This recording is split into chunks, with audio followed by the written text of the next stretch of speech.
If your wife texts from vacation with her ex, "Relax, I'll be home in a week," and you reply with a selfie beside her single sister saying, "Relax, no one is waiting," how do you stop it from becoming a messy fight and turn it into a clean, public, irreversible record? My name is Jonah Hale, and I have learned that a marriage can die without a single dramatic scream.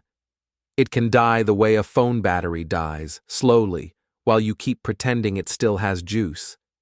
You plug it in at night, you check it in the morning, and you lie to yourself about that stubborn 1%. I was still lying when Elise told me she needed a reset, and I was still lying when she packed a suitcase like she was leaving for a clean, honest reason. Elise did not announce her vacation the way a married woman announces a vacation. She did not say where she would be eating, where she would be sleeping, or why she needed to go without me. She floated it like an afterthought while she was rinsing a wine glass, the water running too loud, her eyes too steady. I heard the phrase before I heard the truth. Time away. Space. Clarity. Those words are never about clarity.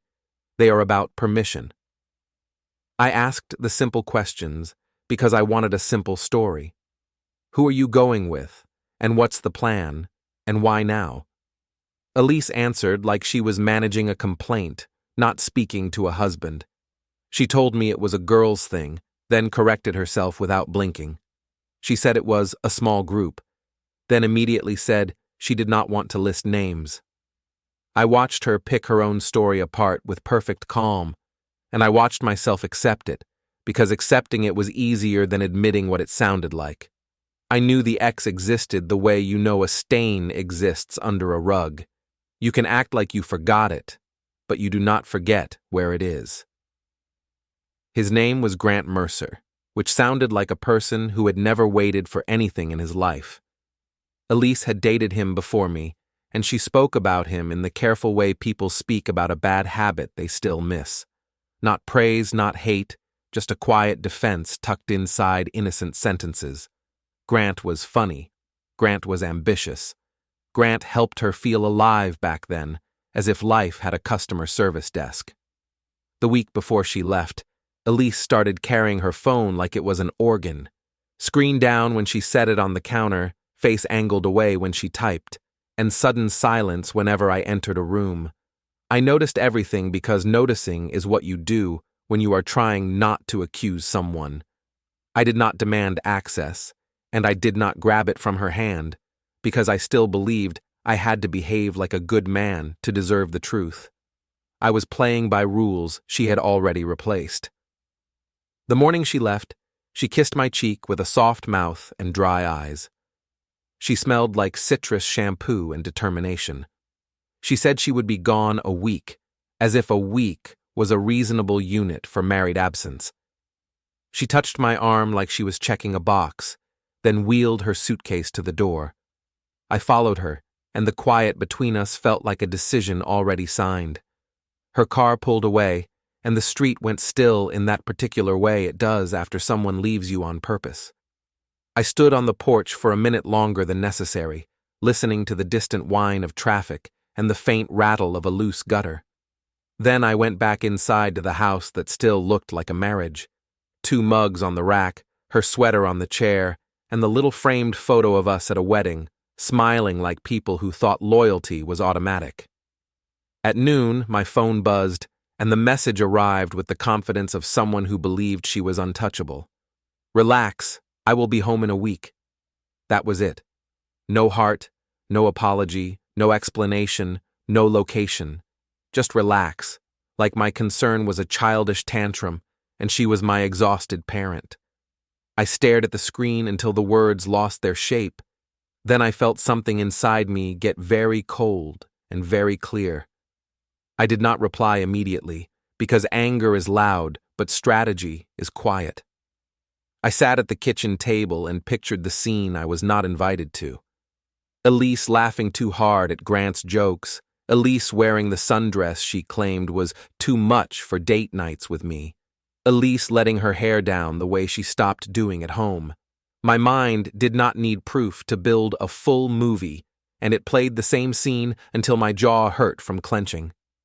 Paige showed up at my door 2 hours later, and that timing would have felt like a joke if I still believed in coincidence. Paige was Elise's younger sister, single, sharp-eyed, and always a little too honest for family dinners. She stood on my porch with a tote bag and a face that said she had already lost patience with someone today. Her nails were chipped, her mascara was smudged, and she looked like she had driven too fast. "I needed somewhere quiet," she said, stepping in without waiting for permission, which ran in their family like a genetic trait. "Your wife didn't tell you I might stop by." I watched her drop the tote bag on the floor like she was unloading a problem. Paige was the kind of woman people called dramatic because it was easier than calling her accurate. She looked around the house, took in the stillness, and her mouth tightened as if the silence insulted her personally. "Did she do it?" Paige asked, and the question landed heavy because it was too specific. Did she actually go with him? I did not ask who, because my body already knew the answer. My mouth went dry, and my first instinct was to defend Elise out of habit, like a trained dog. Then I remembered the message on my phone, the lazy command disguised as reassurance. I held up the screen without speaking, and Paige's eyes flicked over it in one fast scan. "She's unbelievable," Paige muttered, and the disgust in her voice was not aimed at me. "She really thinks she can just press pause on you." Paige walked into my kitchen like she owned it, opened a cabinet, and grabbed a glass. She filled it with water, drank half, then put it down with a small smack that sounded like punctuation. She stared at the counter, and for a second she looked younger, like a person trying not to cry out of pride. "You look like you already knew," Paige said, softer now. "I knew the way you know a storm is coming," I said, and my voice surprised me with how calm it was. "You don't see the lightning yet, but you smell the air change." Paige laughed once, sharp and bitter. "That's not romantic, Jonah, but it's true." I did not ask Paige why she came to me instead of staying with her own friends. I did not ask why she had a tote bag, as if she planned to be here longer than a visit. I did not ask, "What did you see?" because I could feel the edges of an answer in her posture, and I was not sure I could swallow it in one clean gulp. Paige finally met my eyes, and the look she gave me carried a kind of reluctant loyalty. "She told Mom she's with coworkers," Paige said. "She told Dad it's a wellness trip. She told me not to be weird about it, and then she got mad when I asked who else was going." I leaned against the counter, and I could feel my pulse in my throat. "And you think it's Grant?" Paige's lips pressed into a thin line. "I don't think. I saw his name on the hotel confirmation when she left her laptop open, and before you say it, yes, I looked. Because she was lying to all of us, and I'm tired of being treated like a child." There it was, not a confession, not a video, not a smoking gun, just a careless detail, the kind that ruins liars. Hotel confirmation, his name, a week. My phone buzzed again with nothing new, just the aftertaste of that first message. I could have reacted like the betrayed husband people expect. I could have shouted, punched a wall, called Elise until she answered. That would have made me feel powerful for 5 minutes, and foolish for a lifetime. Instead, I did what I always did when something went wrong. I started collecting the shape of the truth, one small piece at a time, because a story you can prove is a story that cannot be rewritten. Paige watched me closely, like she was waiting for me to explode so she could either comfort me or blame me. I did not give her the show. I just picked up my phone again and stared at Elise's message. "Relax. I will be home in a week."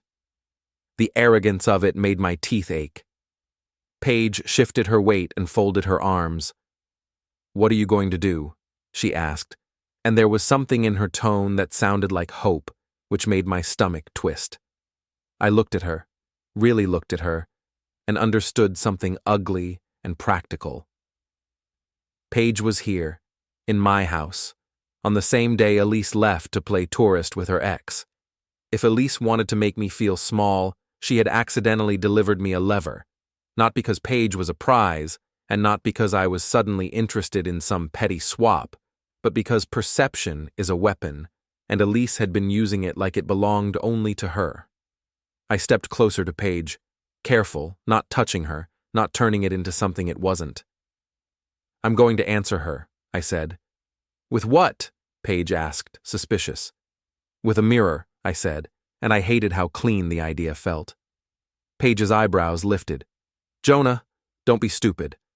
"I'm not," I said, and that was the most dangerous part. I wasn't shaking, and my voice wasn't cracking. I felt like a man who finally stopped begging for a fair fight. Paige stared at me, then glanced toward the living room where Elise's sweater still draped over a chair like a flag.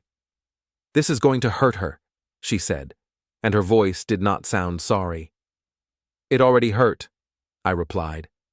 "I'm just making sure she feels it in a language she understands." Paige's mouth opened like she wanted to argue again, but then she closed it. She looked down at her chipped nails, then back up at me. "If you do something, she's going to turn it into your fault," Paige said. "She's going to say you were waiting for an excuse." "Let her," I said. "I'm tired of being afraid of her version." I took my phone in my hand, switched to the front camera, and moved beside Paige, not forcing closeness, just framing us in the same reality. Paige hesitated, then stepped in, her shoulder near mine, her face unreadable. It was not a romantic pose, not a flirt, not a performance of affection. It was simply proof that the world did not stop spinning when Elise left. It was proof that she did not own the narrative anymore. I snapped one photo, then another, because I wanted options, because I wanted control. Paige glanced at the screen and scoffed. "We look like two people about to make a terrible decision," she said. "That's because we are," I answered, and there was a thin, humorless smile on my mouth. Then I typed the message with steady fingers, each word chosen like a blade chosen from a drawer. "Relax. No one is waiting. You have already been replaced." I did not add punctuation that softened it. I did not add explanation that weakened it. I attached the selfie of me and Paige, and I stared at it for a full second, long enough to feel the last thread of my old marriage stretch and snap. Paige's voice cut in, low and sharp. "If you send that, there's no going back." I looked at the photo again, at my own eyes on the screen, and I realized I did not want to go back. I wanted forward, even if forward was lonely. I wanted the kind of pain that ends something, not the kind that keeps feeding it. I hit send, and the message flew into the world like a match. For a moment, nothing happened, and the silence in my kitchen felt like the pause before a verdict. Paige exhaled slowly, as if she had been holding her breath through the whole act. My phone sat heavy in my palm, warm from my grip, and my mind started racing ahead to the consequences.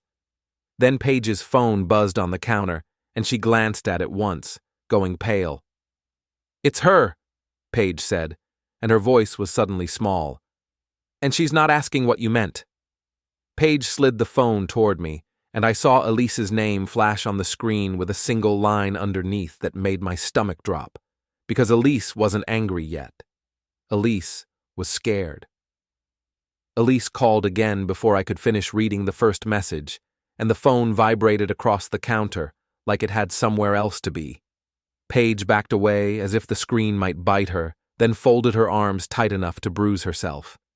I stared at Elise's name, and I felt an odd calm, the kind that arrives when you finally stop negotiating with reality. I let it ring out once, twice, long enough to remind Elise that access is not a right. Then I answered without warmth and without performance, because I was done feeding her emotions like a pet I did not even like anymore.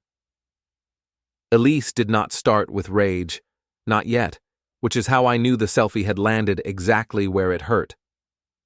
"What did you do?" she asked, and her voice was thin, as if she was trying to keep it polite for someone standing nearby.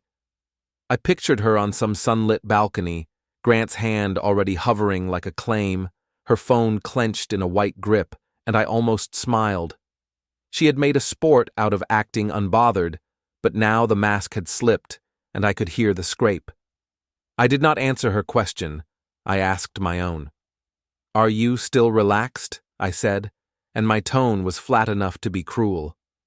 There was a pause, and I heard a muffled sound in the background, like someone moving furniture or someone moving closer to listen. Elise lowered her voice into a hiss that tried to sound controlled. "Jonah, you are making a scene." "That's funny," I replied, and I kept my words slow and clean. "You went on vacation with your ex, and you called my reaction a scene." Paige's eyes widened, and she looked at me like she had not expected me to say the sharp part out loud. Elise inhaled hard, and the air through the speaker sounded like a door being slammed. "I did not go with him," Elise said, and I could tell she hated herself for sounding defensive. "He is just there, and it is complicated." Complicated is what liars say when they are trying to stretch a rope over a pit. I watched Paige's face twitch because she knew the hotel confirmation existed, and she knew Elise's denial was already dead on arrival. I did not shout, and I did not accuse with extra details, because I was not here to win a debate. I was here to pin a truth to a board and let it bleed. "Relax," I repeated, using her own word like a thumb on a bruise. "You said you would be home in a week, and you wanted me calm and obedient, so I made a plan for my week too." Elise's voice cracked on the next sentence, and that crack was the first honest sound she had made in months. "That is my sister." "Yes," I said, and the word landed heavy because it was factual. "She is in my house." Paige flinched, and I knew she was hearing Elise as a sister first, not as a co-conspirator. Elise made a small sound that could have been disbelief or nausea, and then her control finally slipped into anger, because anger is the easiest emotion to wear like armor. "You are sick," Elise snapped. "You are trying to punish me." I leaned one hand on the counter and watched my own knuckles whiten, not from rage, but from restraint. "Punish you," I repeated, tasting the absurdity. "You told me not to worry while you disappear with the one man you promised was nothing. You sent me a command like I'm your employee. Now you are upset that I stopped waiting." Elise's breath hitched again, and a quieter voice appeared behind her on the line, just a fragment, just enough to confirm the picture. A man murmured her name, not as comfort, but as ownership. Elise covered the microphone poorly because she was panicking. "I'm coming home early," Elise said, and it sounded like a threat and a plea at the same time. "You do whatever you think will fix your image," I replied, and I heard Paige inhale sharply at the word image. "But do not pretend this is about love." Elise's voice turned watery, the way it does when someone realizes the floor is gone. "Jonah, please." That single word did more damage than her insults, because it was the first time she admitted she needed something from me. I did not soften. I ended the call with a simple sentence, because I wanted my last sound in her ear to be the click of a door locking. "I'll see you when you arrive," I said, and then I hung up. Paige stared at me for a long second, and her mouth opened, then closed, as if she could not decide which version of me she was looking at. I could feel my heartbeat in my ribs now, steady but louder, and the house felt different, like it belonged to someone else's life. "You just detonated her," Paige said, and her voice held a strange mix of satisfaction and dread. "I lit a match," I corrected, and my sarcasm came out dry. "She stacked the gasoline herself." Paige rubbed her palms together, a nervous habit, and her eyes flicked toward the windows as if Elise might appear in the yard any second. "She is going to blame me," Paige whispered. "She blames everyone," I said, and I could not stop the bitterness. "It is her favorite religion." Paige picked up her phone and started pacing the kitchen, tapping the screen as if she could rearrange the outcome with her thumbs. I watched her for a moment and realized she was not here by accident. Paige had come because Elise was slipping into something ugly, and Paige wanted a witness. She had not expected the witness to become a weapon. "We need rules," Paige said abruptly, stopping in front of me. "Because I'm not doing anything with you, and I'm not helping you cheat back, and I'm not letting her twist this into something disgusting." "I know," I said, and I meant it. "That photo is not about us." Paige's eyes narrowed. "Then what is it about, Jonah?" It was a fair question, and the answer was not flattering. I leaned back against the counter and kept my voice steady. "It's about leverage," I said. "It's about telling her that the world does not freeze when she walks out. It's about making her feel the same uncertainty she served me like a drink." Paige looked like she wanted to call me cruel, but she could not because cruelty implies unfairness, and Elise had not been fair in a long time. Paige swallowed, then nodded once, slowly, like someone recognizing a pattern. "She likes control," Paige said, and her tone turned clinical. "She panics when she loses it." "Yes," I answered. "And when she panics, she tells stories." Paige's face tightened. "What kind of stories?" I did not want to say it, but I did, because pretending is how people get buried under lies. "The kind that makes her the victim," I said. "The kind that makes you the traitor and me the unstable husband who overreacted." Paige sat down at the table, and her shoulders sagged. For the first time since she arrived, she looked tired instead of sharp. "She already told Mom you two were having issues," Paige murmured. "She made it sound like you were cold, like you didn't listen." I laughed once, quietly, because the irony was too clean. Elise had accused me of coldness the way an arsonist accuses water of being boring. I had listened for years, listened to her complaints, her little resentments, her constant need to be reassured that she was still desired. I had listened while she rewrote ordinary days into evidence that I was failing her. "I listened," I said, and my voice turned harder. She just didn't like what the truth sounded like. Paige stared at the table, then looked up with something new in her eyes. "If she comes back early, she is coming back to fight," Paige said. "Not to fix things." "She can fight," I replied. "I'm done sparring in the dark." I walked to the living room and picked up Elise's sweater from the chair. The fabric was soft, expensive, and familiar, and for a second I felt a flash of memory, Elise curled against me on the couch years ago, laughing with her whole body, not the polite half-laugh she used lately. The memory tried to soften me, but then I remembered the message, the command, the arrogance. I folded the sweater neatly and set it on the entry bench, not as an act of care, but as an act of separation. Paige watched me from the doorway. "What are you doing?" she asked. "Making space," I said. "For reality." Paige stood, hesitated, then followed me into the hallway. Her tote bag sat near the door like a question mark. "I can leave," she said, and her voice shook. "I don't want to be in the middle of this." "You are already in the middle," I said gently, and the gentleness surprised me. "Not because you chose it, but because she dragged you in. If you go, she will call you disloyal. If you stay, she will call you disloyal. So do what keeps you safe." Paige's eyes glistened, and she blinked quickly, refusing to let tears become a habit. "Safe," she repeated, like the word was foreign. I nodded toward the kitchen table. "Sit," I said, "and tell me everything you know, in order, with dates if you have them." Paige frowned, suspicious again. "Why?" "Because I'm filing," I said, and the word tasted like metal, and because her stories won't survive paper. Paige's jaw dropped slightly. "You're actually doing it."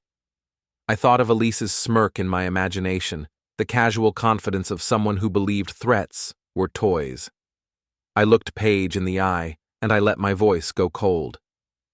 "Yes," I said, "and when she gets here, she's going to realize I wasn't bluffing." Paige stared at me, then slowly reached into her tote bag and pulled out her phone charger, plugging it in like someone preparing for a long night. She sat down, unlocked her phone, and took a shaky breath. "I have screenshots," Paige said quietly, and in that moment, I understood Elise's real mistake. She did not just leave with her ex, she left behind a witness who was finally done protecting her. Paige slid her phone across the table like she was handing me something sharp, and I watched my own reflection ripple on the glass. The first screenshot showed Elise's name at the top of a message thread, then a timestamp that did not care about her cover story, and then a string of soft, familiar words that were not meant for a husband. I did not feel shocked, because shock is for people who still think outcomes are negotiable, and I had already moved past negotiation. "Where did you get these?" I asked, and I kept my voice steady enough to be boring.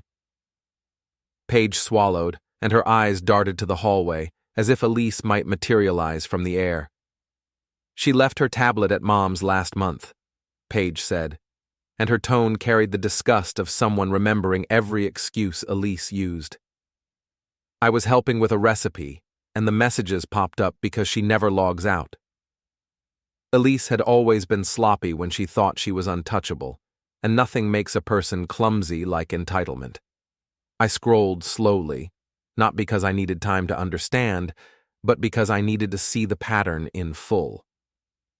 The thread did not say love, at least not directly, because Elise preferred plausible deniability the way some people prefer perfume.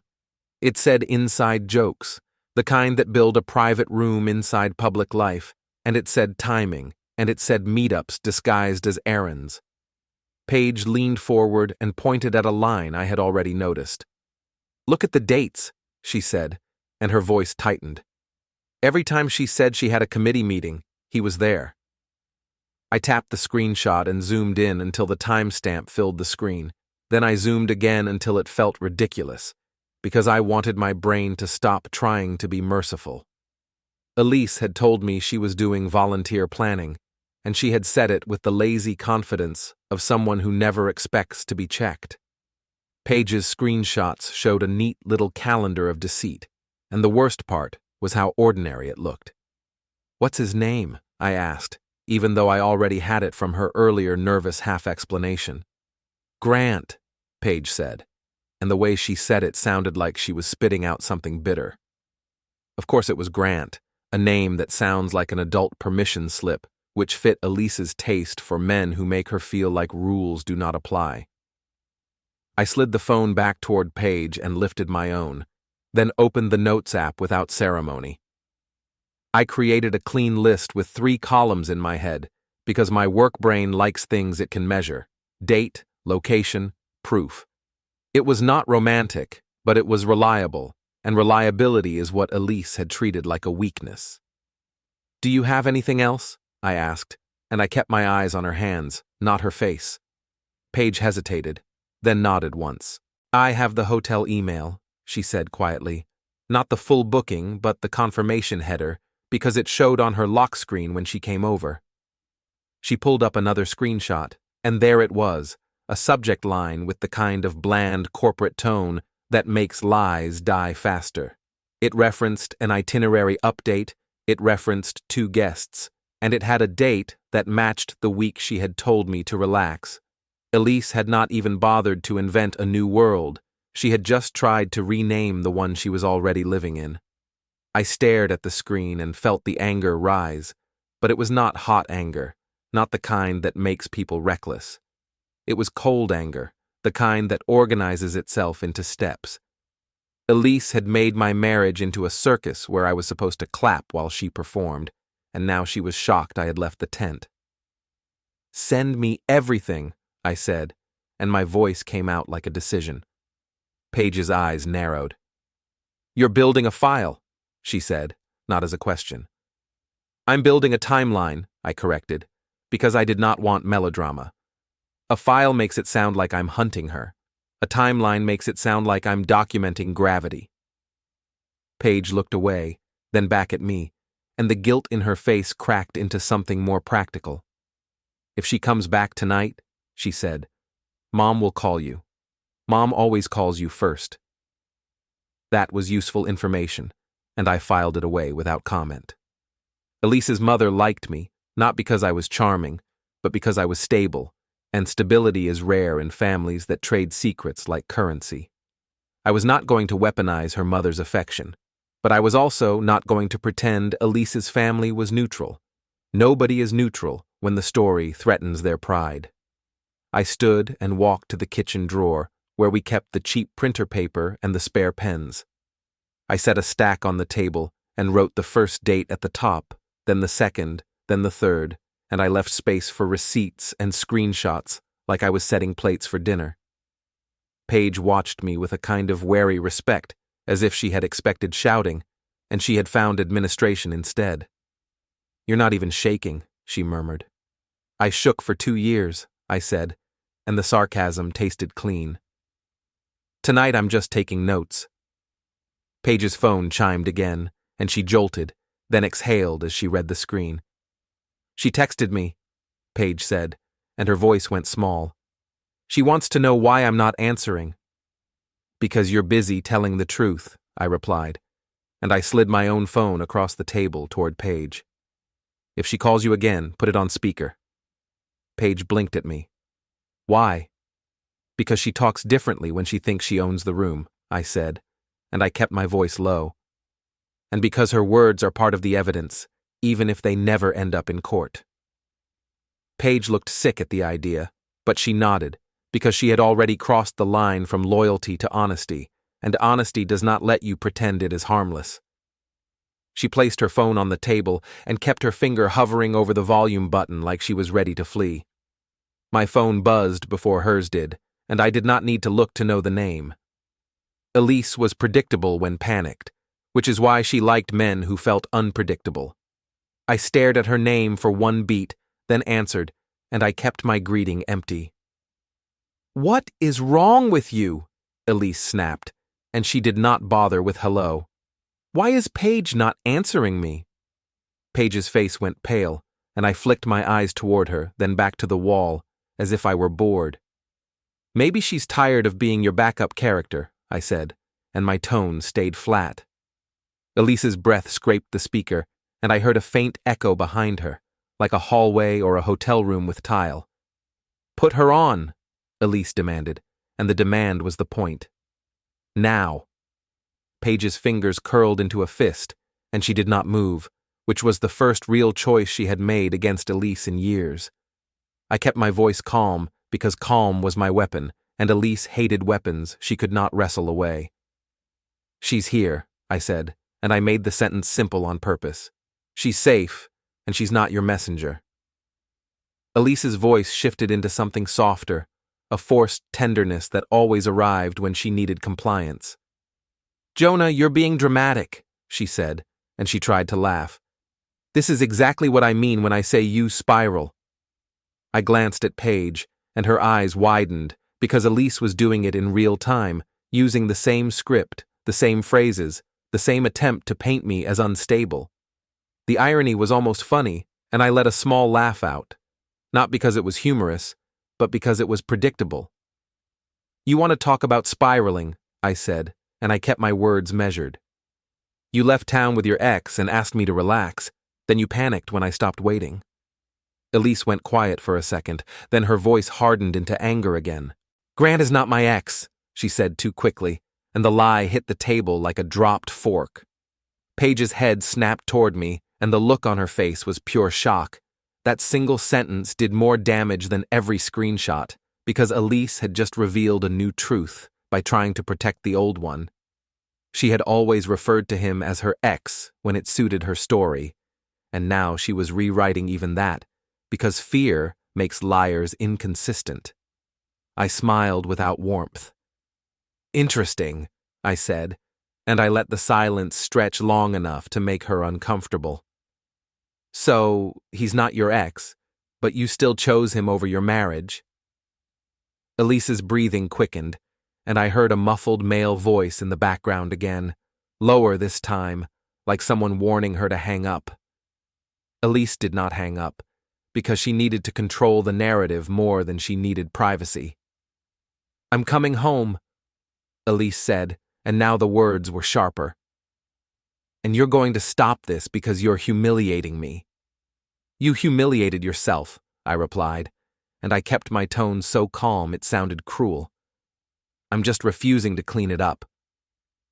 Elise's voice cracked, and the crack turned into rage again because she had nowhere else to go emotionally. "You can't do this," she said, and she sounded almost young, almost frightened. "You think you can just replace me like I'm nothing." I glanced at Paige again, and she looked like she wanted to disappear because she understood what she was to Elise in that moment, a prop in Elise's fear. I kept my voice steady and my words clean, because I wanted Paige to see that control is possible without cruelty, even when you are angry. "I'm not replacing you," I said. "I'm leaving you." Elise made a sound that was half a sob and half a gasp, and in that instant I could picture her face, the way it would twist when the world refused to obey her. She tried to speak again, but I cut her off, not with volume, but with certainty. "If you come home tonight," I said, "you will not walk into the old story." Elise's voice rose. "What does that mean?" "It means I have dates," I replied, and I let the words land like stones. "I have proof, and I have witnesses, and I'm done arguing with your smirk." There was a silence on the line, long enough to hear the faint hum of whatever air conditioner was keeping her comfortable while she dismantled my life. Then Elise whispered something I had never heard from her, not because she had never felt it, but because she had never been forced to show it. "Please," she said, and her voice was small. I did not soften, because softness was what she used to get away with things, and I was done being trained. I ended the call with one sentence that was both warning and boundary. "Come home if you want," I said, "but come home to the truth." I hung up before she could answer, and the kitchen felt suddenly quiet, as if the house itself was listening. Paige sat frozen for a moment, then exhaled in a shaky rush. "She said Grant is not her ex," Paige whispered, and her eyes looked haunted. "Then who is he?"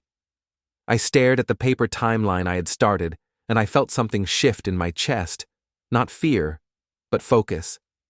Elise had just exposed a deeper layer, and deeper layers mean longer lies.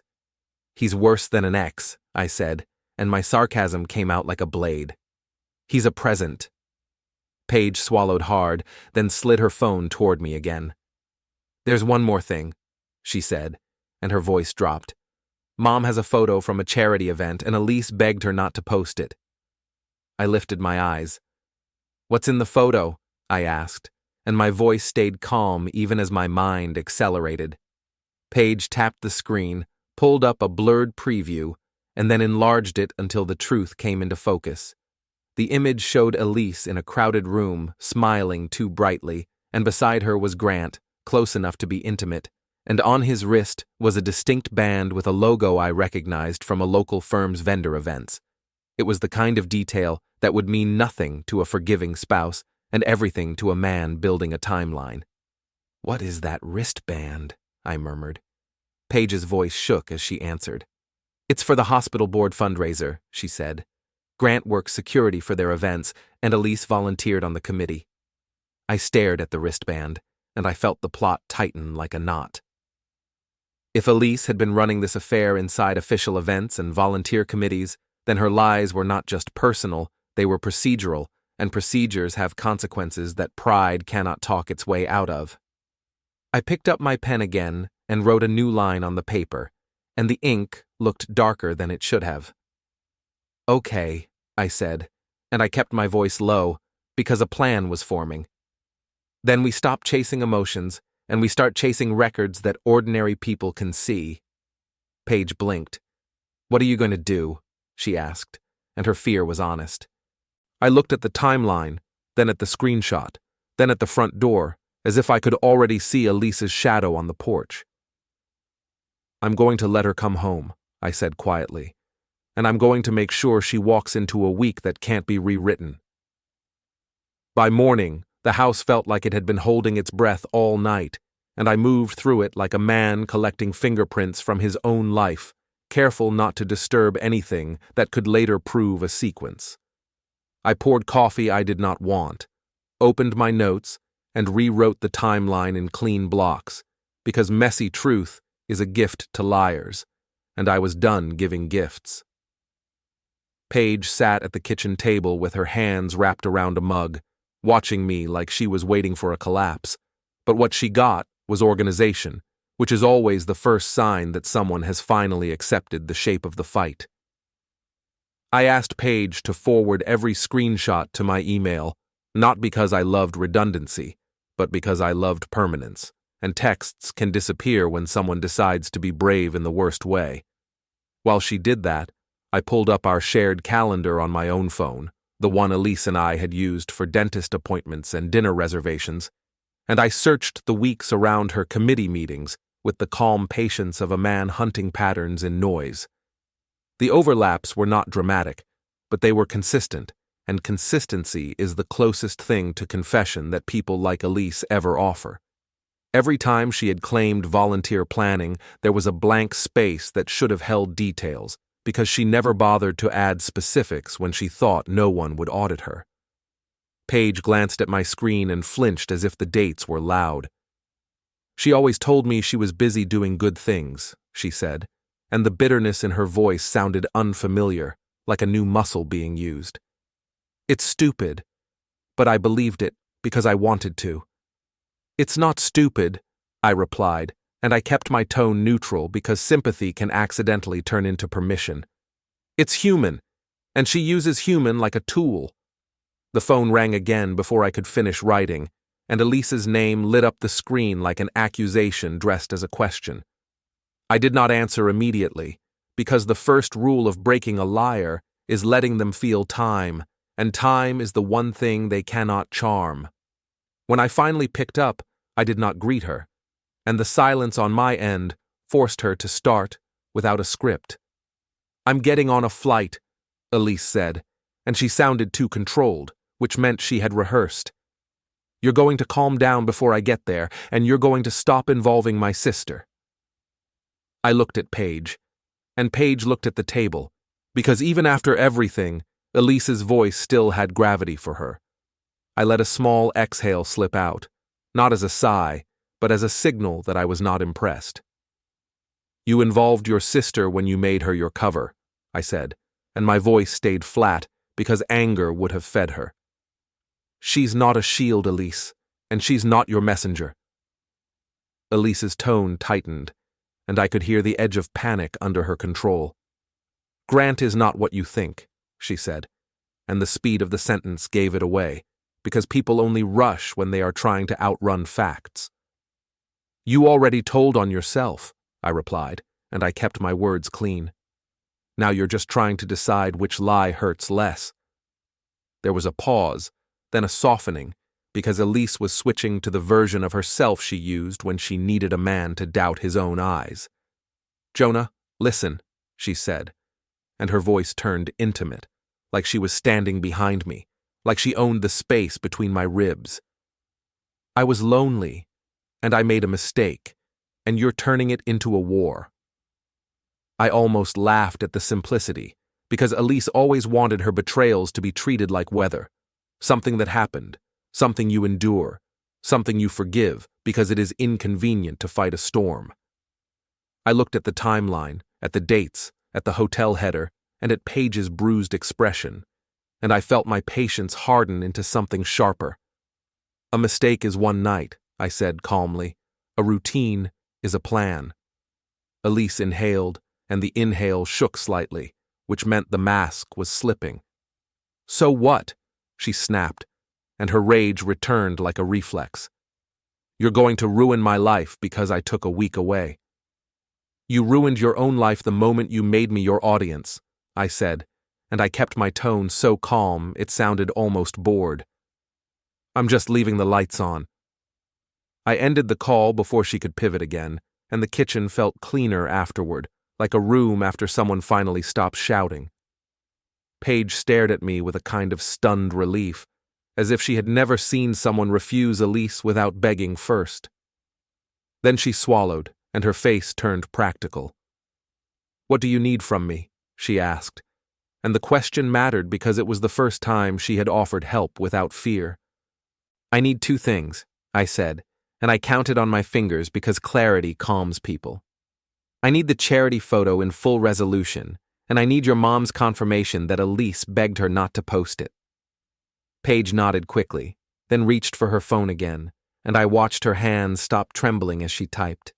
It struck me how Elise had kept her sister weak through constant emotional weather, and how quickly that weakness evaporated the moment Paige realized the storm had a source. Paige sent a message to her mother, then looked at me as if she was about to apologize for the last 10 years. "She'll answer," Paige said. "She always answers me, even when she's mad." While we waited, I walked to the living room shelf where Elise kept her volunteer binders and event flyers, the neat little props she used to play hero whenever she needed moral leverage. I did not tear through them because I did not need chaos, and I did not touch anything that felt private in a way that would poison my own case. I simply photographed the top binder's cover page because it had the charity's name and the date range printed in plain ink. And plain ink is all a court or a committee ever really cares about.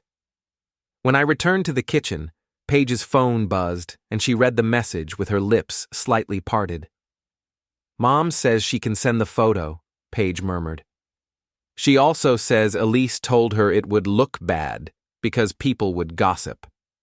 I took the phone gently and read the line twice, because Elise's fear of gossip had always been her tell. A woman who truly believes she is innocent does not panic about the angle of a photo, and she certainly does not beg her mother for silence unless she knows the image contains something time-stamped. "Forward that too," I said, and Paige did it immediately, then stared at the wall like she was watching her childhood crumble. I kept working, because work is how you keep grief from turning into self-pity. I opened our shared account notifications, the ones tied to my email, and I searched for charges that matched Elise's errands because affairs hide inside ordinary purchases the way spiders hide inside corners. I found 3 merchant alerts that looked harmless, coffee shops and ride shares, but the times were wrong for the story she had told me, and wrong timing is more valuable than dramatic messages because timing is harder to explain away. Paige's gaze followed my scrolling, and she flinched at every new line, not because she was shocked anymore, but because she was seeing how Elise had treated truth like a suggestion. "She's going to say you're obsessed," Paige whispered, as if she could already hear Elise's voice in her head. "She can say whatever she wants," I replied, and I kept my voice even. "I'm not arguing with her. I'm documenting her." The day moved forward in slow, heavy increments, and by early afternoon I had assembled a small, clean evidence folder, not a dramatic dossier, just a sequence of proof that could be understood by strangers with no emotional investment. Paige had left to avoid being in the blast radius when Elise arrived, and I did not stop her, because survival instincts deserve respect. When the house was finally quiet, I sat at the kitchen table and drafted a simple email to a family law office, not begging for revenge, not asking for miracles, simply requesting a consultation and listing the facts I had in neutral language. It was not romantic, but neither was betrayal. The doorbell rang at 5, and for a second my body reacted like it was still trained to expect Elise's presence as a normal thing. Then my brain corrected the reflex, and I stood, walked to the door, and looked through the peephole like a man checking weather. Elise was not there yet, but her mother was, standing on my porch with a paper bag in one hand and a tight expression that looked like pride wrestling shame. I opened the door without smiling, and Elise's mother stepped inside as if she belonged there, because she always acted like family rules applied to everyone except her daughter. She set the bag on the counter and looked around, her eyes catching the printed papers on the table, the neat timeline, the evidence sleeves I had used to keep receipts flat. "You're serious," she said, and it was not a question. "I've never been more serious," I replied, and my tone stayed respectful because she had not wronged me directly. "I'm not asking you to pick sides, but I'm not hiding the truth either." She pressed her lips together and stared at the table as if it could accuse her too. "Elise called me," she said, and her voice wavered in a way I had never heard. She said you were trying to hurt her, and she said you dragged Paige into it, and she said you took a photo with Paige to punish her. The sentence landed with a cold weight, and I understood immediately what Elise had done. She had taken the idea of the selfie, the one she would eventually see, and she was already building a pre-story around it, already painting Paige as a victim and me as a manipulator. Elise had always been good at turning other people's reactions into crimes, because it made her the only person allowed to act. I didn't drag Paige, I said calmly. Paige came to me because she couldn't keep lying for Elise. Her mother's eyes flicked up, sharp with suspicion, then softened with reluctant understanding. She begged me not to post that photo, she admitted, and her voice dropped like she was confessing to a priest. She told me people would misunderstand. They will misunderstand, I said, and I kept my gaze steady. They always do, until the dates line up. Her mother's throat worked as she swallowed, and she reached into her purse, pulling out her phone with hands that looked suddenly older. She tapped the screen, found the photo, and held it out to me. The image was clearer than the preview Paige had shown, and the details were sharper too, including the way Elise's body angled toward Grant as if the rest of the room was just scenery. I'm not proud, her mother said quietly, but I'm not blind. I took the phone, sent the photo to myself, and then handed it back, and I felt something settle in my chest, not relief, but momentum. Evidence was building, pressure was rising, and Elise was flying home, thinking she could still control the story with tears and smirks. Her mother looked at me with a mixture of pity and caution. "What are you going to do when she gets here?" she asked, and her question carried fear, like she expected shouting, plates, ugliness. I shook my head once, slowly, because the truth was uglier in a different way. "I'm going to be calm," I said, and the calm sounded like a threat even to me. "And I'm going to let her talk until she realizes I'm not playing her game." Her mother exhaled, then glanced toward the window as if she could see Elise's plane crossing the sky. "She always thinks she can win," she murmured. "She can win arguments," I replied, and my voice turned colder. "She can't win facts." Her mother left a few minutes later and the house fell quiet again, but the quiet was no longer empty because it was full of anticipation. I checked my phone and saw a new message from an unknown number, a simple line that made my stomach tighten in a way Elise never had. It was a photo, taken from an airport gate, and in the reflection of the glass behind Elise's smiling face, I could see Grant standing close enough to be certain, wearing the same wristband as in the charity shot. And beneath the photo, Elise had typed 2 words that sounded like a dare, not an apology. "I'm coming." The photo from the gate sat on my screen like a confession trying to pass as a smile, and I studied the glass reflection behind her face until my eyes stopped seeing her and started seeing timing. Grant stood close enough to share her air, and close enough that the airport lighting made them look like a couple who had practiced being casual. Elise's message, the 2-word threat that pretended to be a travel update, did not make my hands shake, because shaking is what she wanted, and I stopped giving her the reactions she could spend later. I saved the image to a folder with the date stamped in the file name. Then I emailed it to myself with the subject line kept painfully boring, because boring is what courts and committees respect. I opened my notes and wrote a single sentence under today's entry, the way you mark a specimen jar, and the way you remind yourself that emotions are not evidence unless you can pin them down. Paige's words from the morning circled in my head, not as guilt, but as a reminder that Elise's favorite trick was splitting people into tools, then blaming the tools for existing. I did not call Elise back, because she would have heard victory in my voice if I did, and she would have used it as proof that I was unstable. Instead, I drove to a copy shop and printed 2 pages, one with the airport photo enlarged enough to show the reflection clearly, and another with the charity photo that Elise's mother had finally surrendered. The clerk asked if these were for an event, and I told him they were for a meeting, because that was true in the only way that mattered. On the way home, I kept the papers flat on the passenger seat like fragile glass, and I realized I was handling my marriage like a case file because Elise had trained me to. At home, I cleared the kitchen table again, not because I loved order, but because order kept my mind from running into walls. I placed the printed pages inside clear sleeves and labeled them with dates. Then I set them beside the merchant alerts and the shared calendar exports that were slowly turning my life into a timeline. I stared at the stack long enough to feel the weight of what I was building, and long enough to admit that Elise's cruelty had always been disguised as confidence.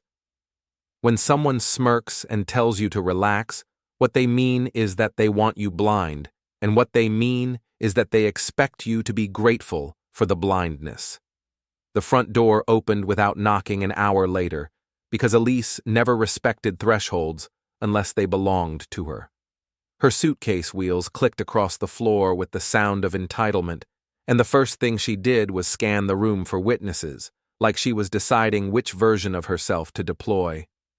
When she saw I was alone, her shoulders loosened, and her face shifted into that familiar look that combined annoyance and amusement, the expression she wore when she believed she was still in control. She did not apologize, and she did not ask a real question, because Elise treated reality like a courtroom where she was both judge and jury. She dropped her bag, looked at the table, and let her gaze glide over the evidence sleeves as if they were cheap props. Her mouth tightened for half a second, then she corrected it into a smile that never reached her eyes. "So, this is what you've been doing," she said, and her tone aimed for mockery, like mockery could erase dates. "Playing detective, printing things like you're in some drama." I leaned back in my chair and let her talk because people reveal themselves when they fill silence, and Elise could never resist filling silence. I did not tell her to sit, and I did not ask her how her trip was, because politeness is wasted on people who use it like a weapon. "You told me to relax," I said evenly, and I watched her face twitch at the memory. "You told me you'd be home in a week, like I was a dog waiting." Elise laughed once, and the laugh was sharp and practiced, the kind of sound she used to make other people doubt their own feelings. She stepped closer to the table, then stopped short of touching anything, because even she understood that touching evidence makes you look guilty. "I told you the truth," she replied, and her eyes held mine with a challenge. "I went on a vacation, and I came back, and now you're trying to punish me." I tilted my head slightly, because the word punish was always her favorite shortcut, and it was always her way of turning consequences into cruelty. Elise wanted me to feel ashamed for reacting, because then she could keep acting without cost. I could see her building the argument in her head, the one where I was jealous, controlling, dramatic, and unstable, and she was just a woman trying to live. "I'm not punishing you," I said, and my voice stayed calm enough to make her uneasy. "I'm documenting you, because you lie better than you love." Her eyes narrowed, and there it was, the first crack in the smirk. Elise hated calm more than she hated anger, because calm meant she could not steer the room with emotion. She leaned her hip against the counter like she owned the space, then crossed her arms and aimed her voice at my dignity. "You dragged Paige into your little performance," she said, and the way she said Paige's name made it sound like an accusation. "You took a selfie with my sister, and you sent it to me like you were proud." I looked at her for a long second, because Elise needed to see that I was not ashamed, and she needed to see that I would not beg for her approval anymore. The selfie had been a knife, yes, but it had also been a mirror, because Elise only understood feeling when it came back at her. "I sent you a message in your language," I said, and I kept the words clean. "You told me no one was waiting, and I showed you I believed you." Elise's face tightened again, and her gaze flicked toward my phone on the table, because she wanted access, and she wanted control. She took one step forward, then stopped, as if she remembered that grabbing things makes you look guilty. She swallowed, and her voice softened in a way that sounded almost reasonable. "You're not that kind of man," she said, and the softness was a trap. "You're not the man who replaces his wife in a week." I let the silence stretch, because silence makes lies sweat, and Elise's eyes started moving faster, searching my face for a reaction she could weaponize. I could feel how badly she wanted me to deny it, because denial would let her reframe everything as a misunderstanding, and misunderstandings are her oxygen. "You replaced me first," I said, and the sentence landed without heat. "You just did it with a plane ticket and a smirk." Her composure shifted again, and the softness evaporated into irritation. Elise's mouth twisted, and she took a breath, like she was about to lecture me, like I was a child who needed discipline. I saw her preparing to tell me I was overreacting, and I saw her preparing to turn her own betrayal into a discussion about my tone. "What do you want?" she demanded, and now the mask was gone. "Do you want me to beg, or do you want me to cry, or do you want some dramatic confession?" I stood slowly, not to intimidate her, but to change the geometry of the room, because power is often just angle and timing. I walked to the table and placed my hand on the clear sleeve with the airport photo, then slid it toward her without ceremony. Elise's eyes dropped to it, and for a moment her face froze, like a person hearing their own name called in a quiet room. "That's you," I said, and my voice stayed steady. "That's Grant, reflected behind you, close enough to share your shadow." Elise's gaze snapped up to mine, and I saw anger flicker, then fear, then that stubborn calculation she always used to decide whether to deny, deflect, or attack. She leaned closer to the image, and her lips parted slightly, because she had not expected me to have proof this clean. "That's nothing," she said quickly, and the speed gave her away. "He was at the same gate, and you're twisting it because you want a story." I pulled the second sleeve forward, the charity photo, the one her mother had tried to bury with guilt. I placed it beside the airport image and watched Elise's face as her brain connected the visual patterns she thought no one would notice. "Same wristband," I said, and I tapped the plastic lightly, like I was pointing at a bruise. "Same body angle, same comfort, same habit." Elise laughed again, but this laugh was thinner, and it carried the edge of panic she could not fully hide. She looked away toward the sink, then back at me, as if she wanted the room to change, as if she could rearrange reality by refusing to look at it. "You're obsessed," she said, and now she tried the classic move. "You're collecting scraps because you can't handle me having a life." I nodded once, like I was acknowledging a forecast, because Elise's insults were predictable, and predictable things are easier to survive. I reached into the folder and pulled out the shared calendar export, then laid it on the table with the dates highlighted. Elise's gaze dropped again, and the smirk finally disappeared for good. "You told me volunteer planning," I said, and I pointed to the empty details. "You told me committee meetings, and you left no trace, because you thought I wouldn't check." Elise's nostrils flared, and I could see her deciding whether to go on offense. She shifted her weight and aimed her chin up, because pride was her last reliable defense.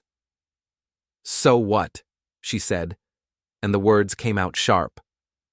"What are you going to do, Jonah, because I'm not scared of your little papers?" I felt something in my chest settle, not into rage, but into clarity. This was the moment where she wanted me to threaten, because threats would let her claim fear, and fear would let her claim victimhood.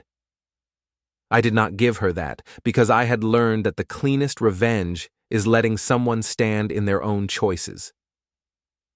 "I already did what you dared me to do," I said, and I watched her pupils tighten at the shift in my tone. I set the appointment, and I sent the email, and I filed the first draft. Elise's face changed, and for the first time all day she looked genuinely startled, because she had never believed I would follow through. She had used the idea of divorce like a weapon for years, because she assumed I would always flinch from the cliff edge. You didn't, she said, and her voice dropped. You wouldn't. I let my phone screen light up, then turned it toward her just enough to show the confirmation email header from the law office without letting her grab it. Elise's breath caught in her throat, and the sight of a formal subject line seemed to scare her more than any argument ever had. You told me to relax, I said softly, and the softness was not kindness. So I relaxed, and I stopped waiting. Elise's mouth opened as if to speak, then closed again as her mind sprinted through options. She wanted to reverse time, and she wanted to reframe, and she wanted to find a sentence that would make me doubt my own spine. She reached for the one tool she always trusted, the tool she believed could make any man fold. She started to cry, but the tears arrived too fast, and they sat on her face like makeup applied by a hurry. She shook her head and whispered my name like it was a plea, like we were still the couple she could steer with softness. I made a mistake, she said, and her voice broke in the right places. I was lonely and you were distant, and I didn't think you'd actually leave. I watched her carefully because I wanted to see whether the tears touched her eyes and whether the words contained ownership. Elise had always been brilliant at describing feelings, but she was terrible at admitting responsibility. Even now she was building a story where her betrayal was an accident and my reaction was the true crime. You didn't think, I said calmly, and I felt my sarcasm sharpen into something colder. That's your favorite religion, Elise, because it keeps you pure in your own mind. She flinched at the cruelty, and for a second the tears paused. Then anger returned, because anger was easier than guilt. Elise wiped her cheek and straightened her posture, like she was stepping back into a boardroom. You're enjoying this, she said, and her eyes flashed. You're enjoying watching me fall apart. I leaned forward slightly and I kept my voice level enough to feel dangerous. I'm enjoying the moment when your confidence finally meets paperwork, I said, and I watched her face tighten at the word paperwork. I'm enjoying the moment when your smirk stops working. Elise's phone buzzed in her pocket and she froze because she knew I noticed. She did not reach for it, and that hesitation told me everything I needed to know about who was on the other side. Her gaze flicked toward the door, then back to me, like she was calculating escape routes inside her own home. What? I asked, and I kept it simple. Is that Grant checking if you landed safely, or is that Grant checking if you're still brave? Elise's throat bobbed as she swallowed, and she reached for the phone too late because I had already seen the way her hand trembled. She pulled it out, tilted the screen away, and tried to smile again, but the smile looked sick. You don't get to control me, she said, and her voice tried to sound firm. Not anymore. I nodded slowly, because she was right in the one way she did not understand. I'm not controlling you, I said, and my calm felt like a door closing. I'm letting you choose, and I'm writing down what you choose.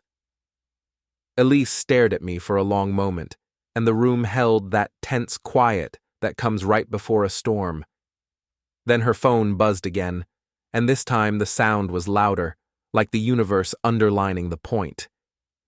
Elise's eyes darted to the table, to the evidence, to my phone, and then to the front door, and I realized she was not thinking about love, or remorse, or repair, because she was thinking about reputation, and she was thinking about what would happen when the first person outside our marriage learned the truth. Before she could speak, my own phone lit up with a new email, and the subject line was so plain it felt like a knife. Consultation confirmed. Initial filing steps. I did not show it to her, and I did not need to, because Elise saw the light on my screen and understood that the machine had started moving. She took a shaky breath, then said the quietest thing she had said all day, and the softness was not a trap this time, because it was fear. Who else knows? She asked, and her voice cracked in the middle. I looked at her and felt the shape of my next move settle into place, because the truth was ready to leave the house, and Elise finally sensed that she could not chase it down. Not enough people, I said, and my calm sounded like a promise. But that's going to change faster than you think. Elise's phone buzzed again, and she glanced down despite herself, and I saw one word reflected faintly in her widening eyes, just long enough to confirm the next problem had already arrived. Grant. Did he see the story? The next morning began with the kind of quiet that tells you someone is already moving pieces. Elise acted like nothing had changed, which was her most honest confession, because she only played normal when she believed reality could be bullied back into place. She made coffee. She scrolled her phone with the screen angled away, and she avoided the table where my sleeves and printouts sat like a disease she refused to name. I did not chase her, and I did not raise my voice because neither of those things ever produced truth. Instead, I watched her habits, because habits are the only honest witnesses in a marriage that runs on performances. Elise's thumb paused whenever a notification arrived, then moved again too fast, like she was deleting fear before it could register as guilt. She kept glancing at my phone as if she expected it to ring with a chorus of allies, and the paranoia made her movements sharp. By noon, the pressure arrived from outside, the way it always does when someone tries to keep a secret social. Paige called me from the parking lot of her work, her voice low and clipped, and the first thing she asked was whether Elise had slept. Paige did not sound angry, and she did not sound scared either, which made it worse, because calm in my life had started to feel like the first symptom of a disaster. She told me Elise had been texting her since sunrise, switching tones like outfits. Elise had opened with a plea, moved into guilt, then climbed into accusation, and finally landed in the familiar threat of cutting people off. Paige did not repeat the words exactly, because she had always been careful with details, but the pattern was enough. Elise was trying to separate us, because she understood that a united front is her only real enemy. When I hung up, I walked to the kitchen table and opened my evidence folder again, not because I enjoyed it, but because I needed something objective to hold on to. I had learned that Elise's favorite battlefield was ambiguity, because ambiguity lets her repaint events until she is the hero. The airport photo, the calendar export, the confirmation email, and the messages were not emotions. They were angles, dates, and timestamps. Elise could argue with feelings, but she could not argue with time. She came home early that day, and she looked dressed for a meeting that did not exist. Her hair was too controlled, her makeup too precise, and the perfume was heavier than usual, which meant she expected to be judged. Elise walked past me as if I were furniture, then stopped at the counter like she was waiting for a director to call action. She asked if we could talk, and I almost laughed at the word talk, because Elise had never talked. She had negotiated. I told her we could talk, and I pointed to the chair across from mine, the same chair where she had smirked the day before. Elise sat slowly, the way someone sits when they want the room to see effort. She folded her hands on the table, and her fingers trembled once, then steadied, and the performance began. She said she had been confused. She said she had felt lonely. She said she had not meant to hurt me. She said the vacation was supposed to be closure, which is the kind of lie that only makes sense to people who treat boundaries like suggestions. She tried to make Grant sound harmless, the way people talk about a stray dog they keep feeding, and she tried to make me sound cold, the way she always did when she needed a villain. I listened without interrupting, because I wanted her to commit to a story. Elise's lies were always strongest in the first draft. In the revisions, the cracks showed. She claimed they had stayed in separate rooms. She claimed there had been no physical line crossed. She claimed the photo at the gate was a coincidence. She leaned on the word coincidence like it was a shield, and she expected me to accept it because she had spoken it with confidence. When she finished, she watched my face like a gambler watches a dealer's hands. Elise wanted to see either anger or relief, because either emotion meant she still controlled the conversation. I gave her neither. I reached into my folder and slid one page forward, not the airport photo and not the calendar, but the simplest piece of proof I had gathered since she came home. A merchant alert from my own account, time-stamped, with a hotel cafe charge in a city she claimed they never visited. Elise's eyes dropped to it, and the color drained from her face in a way no makeup could hide. She stared for a second too long, then tried to recover by lifting her chin and narrowing her gaze. She asked why I was checking my statements, and the question was meant to shame me, as if I had broken a sacred rule by noticing where my money went. I told her I check my statements because I like knowing what is real, and I watched her mouth tighten at the answer. She tried to pivot again, and she asked why I involved Paige, because Elise could not tolerate the idea of witnesses outside her control. I told her Paige was her sister, not her property, and Elise's jaw clenched hard enough to make her cheek muscles jump. That was the moment I understood Elise was not sorry for what she did. She was furious that she could not contain it. An hour later, Elise left the house with her phone pressed to her ear, and I did not follow, because my job was not chasing her anymore. I called Paige instead, and we met at a cafe near her office, a place Elise never visited because it did not make her look important. Paige arrived tired, with her shoulders hunched and her eyes alert, and she looked like someone who had been dragged into a storm without permission.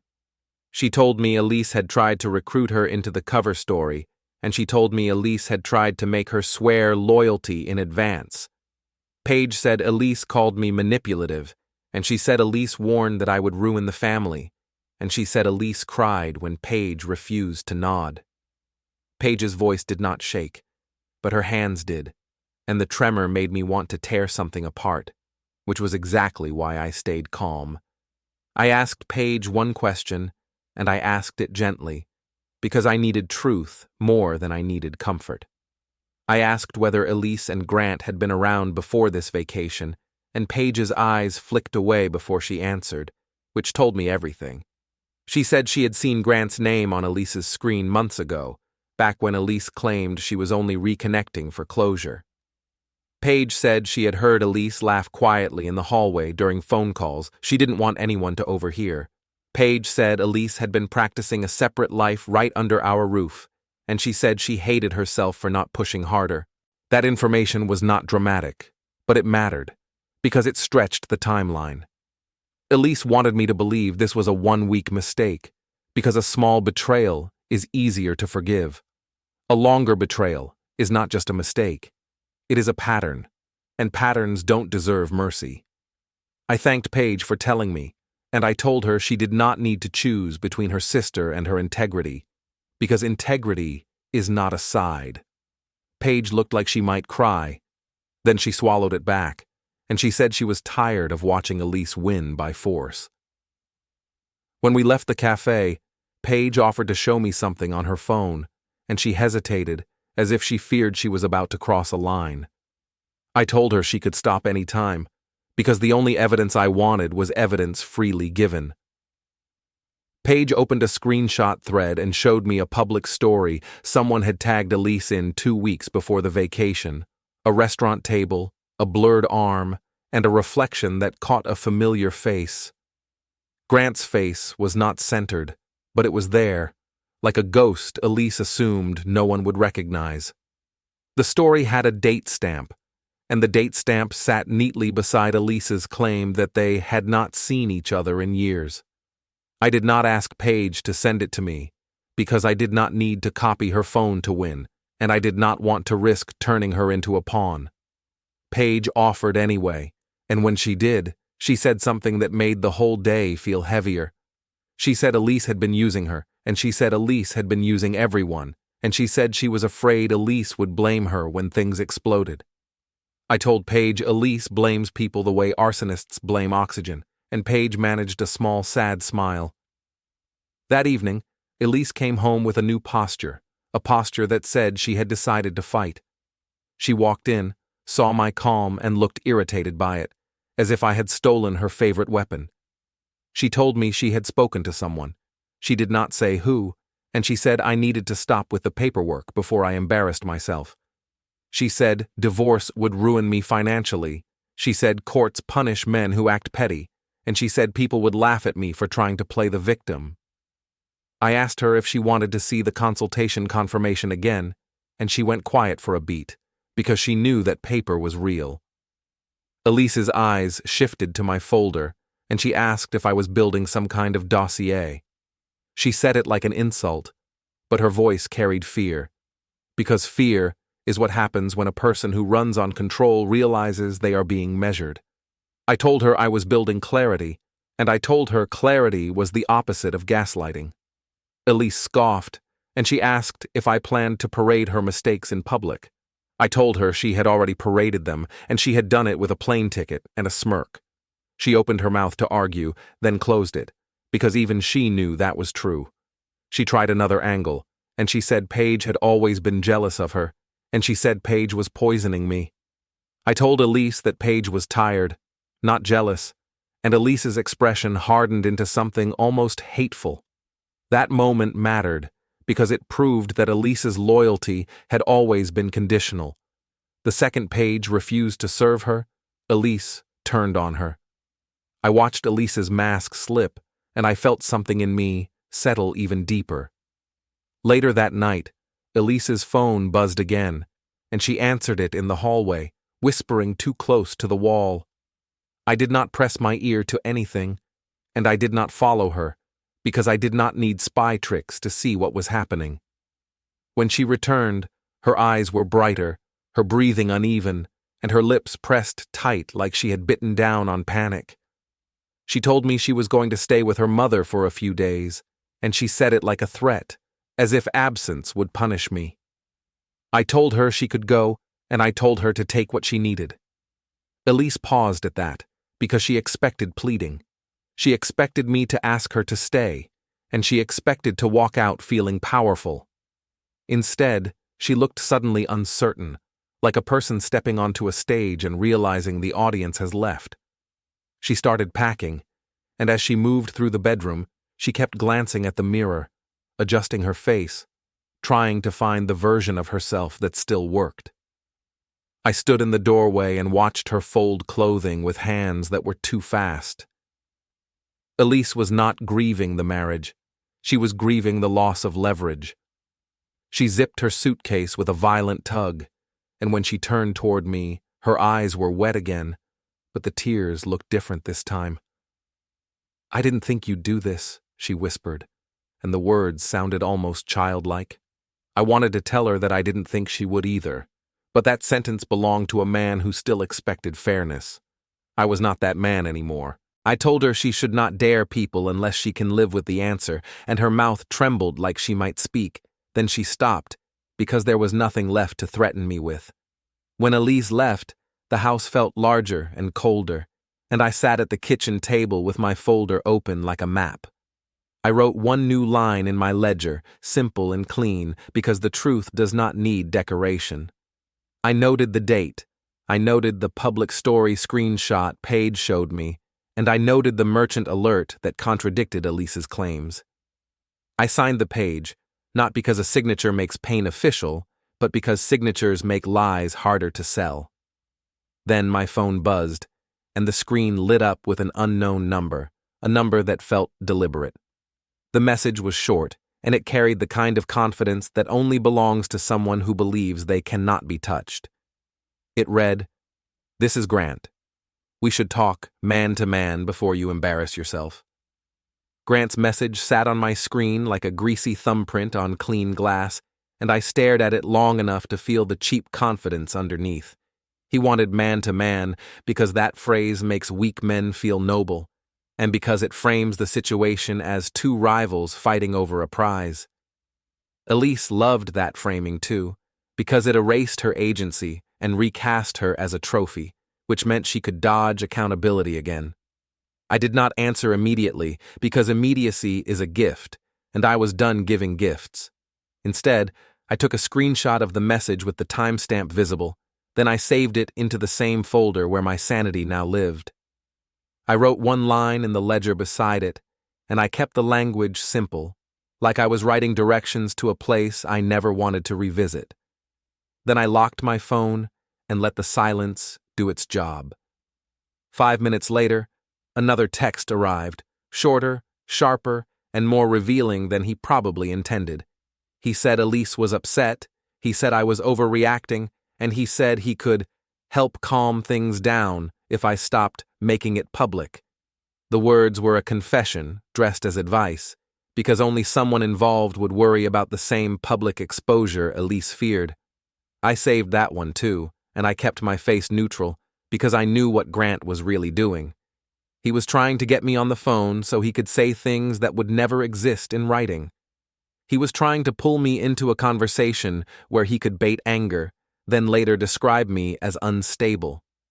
I could almost hear Elise coaching him, or maybe he didn't need coaching at all, because parasites often share the same instincts. I called Paige instead, because Paige was my clean line in a dirty room. She answered on the second ring, and her voice sounded like she had been holding her breath all day. I told her Grant had reached out, and the pause on her end was not surprise. It was dread, the kind that arrives when you realize your sister's mess has started spilling into strangers' hands. Paige said Elise had been messaging her non-stop since leaving, flipping between rage and fear. Paige said Elise kept asking what I knew, and when Paige refused to answer, Elise switched to threats. Paige said Elise promised she would cut Paige off forever, then begged her not to abandon her, all in the same minute, as if both tactics could coexist without shame. I asked Paige if she knew where Elise was staying tonight, and Paige said Elise claimed she was at their mother's. Paige did not sound convinced, and I did not ask her to prove anything, because Paige had already been forced into enough corners. Instead, I asked her something that mattered more than location. I asked whether Grant had a habit of inserting himself into other people's lives this way. Paige exhaled like she had been holding that answer behind her teeth for years. She said Grant always liked stages, and he always liked control, and he always found a reason to talk to the man even when the woman was the one making choices. Paige said he loved calling it closure, but closure was just his excuse to keep a hand on the steering wheel. When I ended the call, I walked through the house and noticed the small gaps Elise left behind. A missing perfume bottle, a different charger, the absence of her favorite cardigan from the closet. People say you can tell a lot about someone by what they keep, but you learn more by what they rush to take when they think the ground is shifting. Elise did not take sentimental things. She took tools. I opened our shared calendar on my laptop because it was still shared and because Elise had not yet remembered every door she left unlocked. I did not hack anything. I did not bypass anything. And I did not need to because betrayal is usually lazy. I exported the next 2 weeks into a PDF. Then I highlighted the blocks Elise had placed like barricades, the vague appointments and errands that never had names. Then I compared them to the week of her vacation, and the pattern looked less like travel and more like a schedule she had been practicing long before she boarded a plane. I printed the export because paper changes the temperature of a lie. Screens feel negotiable, but paper feels official, and Elise feared official things. I signed the back of the printout and wrote today's date, then slid it into a clear sleeve like I was filing evidence in a case that never should have existed. My hands stayed steady, and I noticed that because I had expected to shake. Grant texted again around dusk, and this time he suggested a place, a hotel lobby bar near the airport, as if he wanted the setting to remind me of where he had been with my wife. He added a little smiley face at the end, which told me he was either stupid or cruel, and the difference did not matter. I took another screenshot, then I replied with one sentence, because one sentence is all predators deserve. I told him I would not meet him, and I told him to keep communication in writing. The typing bubble appeared for a while, then vanished, then appeared again, like he was arguing with himself. When the message finally came, it was not an apology or even a denial. It was a threat dressed as a warning, the kind of message people send when they believe they are protected by someone else's narrative. He wrote that Elise had been through a lot, and that if I kept pushing, people would learn things about me. He wrote that I should protect my reputation, as if my reputation belonged to him now. I saved it, because threats are not just intimidation, they are proof of motive. Then my phone rang, and the caller ID showed Elise's mother. I answered, because family calls at night are rarely harmless. Her mother's voice was tight and brittle, the voice of a woman trying to keep a house standing while termites chew the beams. She did not greet me warmly, and she did not ask how I was doing, because Elise had probably already decided what story she wanted told. She said Elise arrived in tears, she said Elise claimed I was tracking her, and she said Elise felt unsafe. The word unsafe landed like a brick, because it was the modern shortcut for turning a disagreement into an emergency. Elise did not say unsafe, because it was true. She said it because it made people stop asking questions. I kept my tone flat and polite, because any heat would be used against me. I told her mother I had not tracked anyone, and that I had not followed Elise anywhere. I told her I filed for divorce after Elise chose a vacation with her ex, and I told her I had documentation for what I was saying. I did not accuse Elise of adultery directly, because I did not need to, and because her mother would hear it anyway between the lines. Her mother hesitated, and the hesitation mattered more than her words. She said Elise told her it was just a trip, and she said Elise swore Grant was only a friend. She said Elise claimed she warned me in advance, and she said I blew up for no reason. I listened. Then I offered her mother something Elise never offered anyone. I offered clarity. I asked if her mother wanted to see the calendar export and the receipts, and the silence on the line told me Elise had not expected me to stay calm. Her mother finally said she did not want to be in the middle, which is what people say when they have already chosen the side that makes their life easier. I told her I understood, and I ended the call without pleading, because pleading is how Elise trained people to feed her. 10 minutes later, Paige messaged me a screenshot that made my stomach turn cold. Elise had posted a vague story about choosing peace, the kind of message people write when they want to look victimized without naming the facts. The caption hinted at control and emotional abuse, and the comments already had the usual choir of casual believers. It was a soft launch smear, a way to frame me before I could speak. I saved the screenshot because vague is still evidence when it shows intent. Then I did something Elise never expected from the man she thought she could push around. I did not respond publicly at all. Instead, I drove to my attorney's office the next morning with a folder that felt heavier than its weight. The receptionist glanced at me like she could sense a mess approaching, and I gave her my name without drama.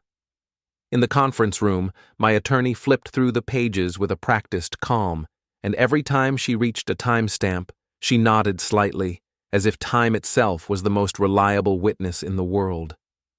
She told me the same thing I already knew in my bones, but hearing it from someone paid to be objective still mattered. She told me to avoid private confrontations, to keep everything in writing, and to document any attempts to paint me as unstable. She told me the divorce would not be a movie, and that was a relief, because movies reward impulsive men, and the real world rewards careful ones. When I left her office, I sat in my car and watched people walk down the sidewalk with normal lives. I wondered how many of them were carrying a private disaster behind their ribs. Then my phone buzzed again, and this time it was Paige. She said Elise had just shown up at her apartment, unannounced, eyes red, suitcase in hand. Paige said Elise demanded to know what Paige had told me, and when Paige refused, Elise snapped. Paige said Elise called her disloyal, then accused her of wanting my attention, then said something that made Paige go quiet for a second. Paige said Elise bragged that she could still control the outcome because she knew how to make people believe her. That sentence was the most honest thing Elise had ever said.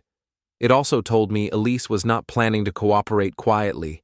She was planning to win socially, even if she lost legally, because social wins are the only kind that matter to people like her. I told Paige to stay calm, and I told her not to argue with Elise in person if she could avoid it. I told Paige she did not need to record anything, because recording would become another accusation, and I told her to protect herself first. Paige asked what I was going to do, and I stared at the road ahead like it might offer a script. I told her I was going to keep doing what Elise could not stand. I was going to let time and documents speak for me. That night, Grant called me from a blocked number, and I let it ring out, because blocked numbers are for cowards. Then a text arrived from the same unknown line, and it was the kind of message that tries to hook you with insult. He called me weak, he called me boring, and he implied Elise deserved a man with fire. He wrote it like he was auditioning for Elise's approval. I saved it. Then I did not answer, because silence is a mirror that forces fools to see themselves. Minutes later, another message landed, and this one was different. This one was panicked. He asked if I had contacted his workplace. I stared at that question and felt the first clean click of a new understanding. Grant had something to lose outside Elise's arms, something that could collapse with documented proof. He was not afraid of my anger. He was afraid of exposure that touched policies, reputations, and records. And if he was that afraid, it meant he had already crossed a line bigger than flirting in a resort. I wrote one sentence back, careful and cold. I told him I had not contacted anyone, and that any future contact would be handled through formal channels. Then I turned my phone face down, opened my folder, and added a new page to the ledger labeled Threats and Narrative Push. I wrote the dates, the blocked call, the insults, and the workplace question. I signed it again, because signatures are small anchors when someone tries to drag reality into the ocean. As midnight approached, I heard a car slow outside the house, then pause, then continue, and the sound was nothing special until my nervous system decided it was. I stepped to the window and looked out through the blinds, and I saw a figure across the street near a parked sedan, phone lifted, screen glowing. The figure did not approach, and did not knock, and did not do anything illegal, which made it more insulting. It was intimidation by presence, the cheapest kind. I did not open the door, and I did not shout, and I did not give them the scene they wanted. I simply took a photo through the blinds of the car and the street, making sure the time on my microwave was visible in the frame. Then I backed away, sat at the kitchen table, and waited. The phone buzzed again, and the message came from Elise this time, finally, after days of letting other people speak for her. The text was short, and it carried the coldness of someone who believes she is still holding the rope. She wrote that she was coming back tomorrow, and that we would talk like adults, and she added that she expected me to stop humiliating her. The word humiliating made me smile without humor, because Elise thought consequences were humiliation when they happened to her. I saved the message, and I wrote one last line in the ledger before going to bed. I wrote that tomorrow was the day Elise planned to return to control the narrative, and that I planned to meet her with only the truth. Then my phone lit up again with a final message, and it was not from Elise or Grant. It was from an unfamiliar number with a name attached, and the name made my throat tighten. It read, "This is Grant's wife. I think we need to compare notes before they rewrite everything." My phone stayed lit on the table, and that single line stared up at me like it was daring me to do something stupid and loud. I had spent days learning how Elise and Grant moved when they thought they owned the room, and the first rule was simple. They wanted emotion, because emotion is the only evidence they can manufacture for free. A stranger claiming to be Grant's wife was either a trap, a gift, or both, and I had no interest in guessing wrong by reacting fast. I replied with one careful question that forced reality into writing, and I kept it plain enough that it could not be twisted later.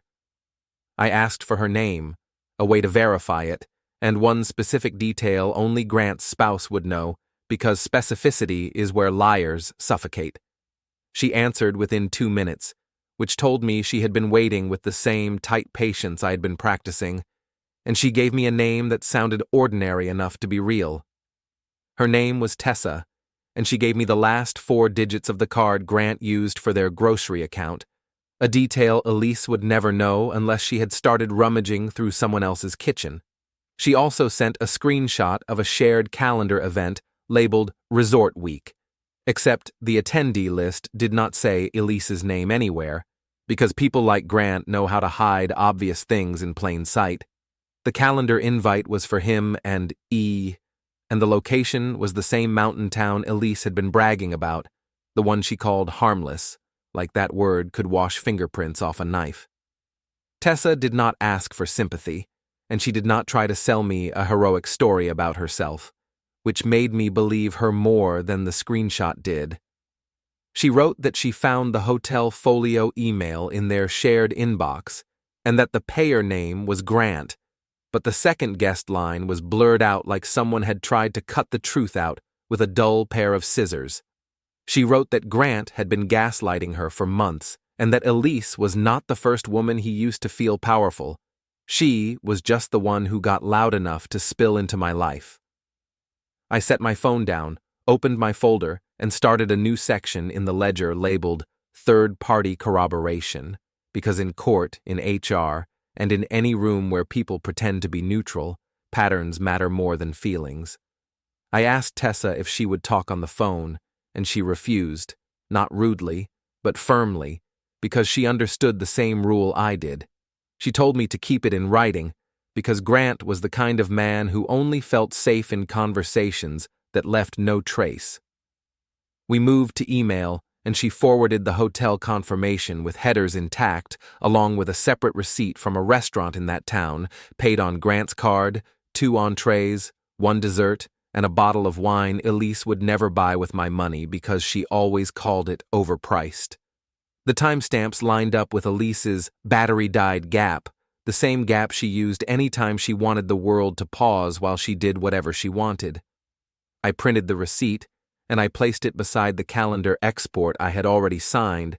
Then I photographed both on the kitchen table with today's date visible on my laptop screen, because I was done trusting memory with anything important. Tessa's next message was the one that changed the shape of the whole situation, and it did not arrive like drama, it arrived like a file someone finally released. She told me Grant worked in the same corporate group Elise kept name-dropping lately, not exactly the same floor, but close enough that their circles overlapped without effort. She told me he had recently gotten a special project assignment that involved vendor approvals and travel, and that he loved being the gatekeeper, because gatekeepers get to pretend they are judges. Then she said something that made my skin go cold in that slow, clean way. She said Grant had been telling people she was unstable. Not privately, not in late-night whispers, but strategically, in small conversations that traveled, always with the same phrasing, always with the same worried face. He had been building a pre-frame, the same kind Elise tried to build about me, and the detail that mattered was not that he said it, but that he repeated it like a script.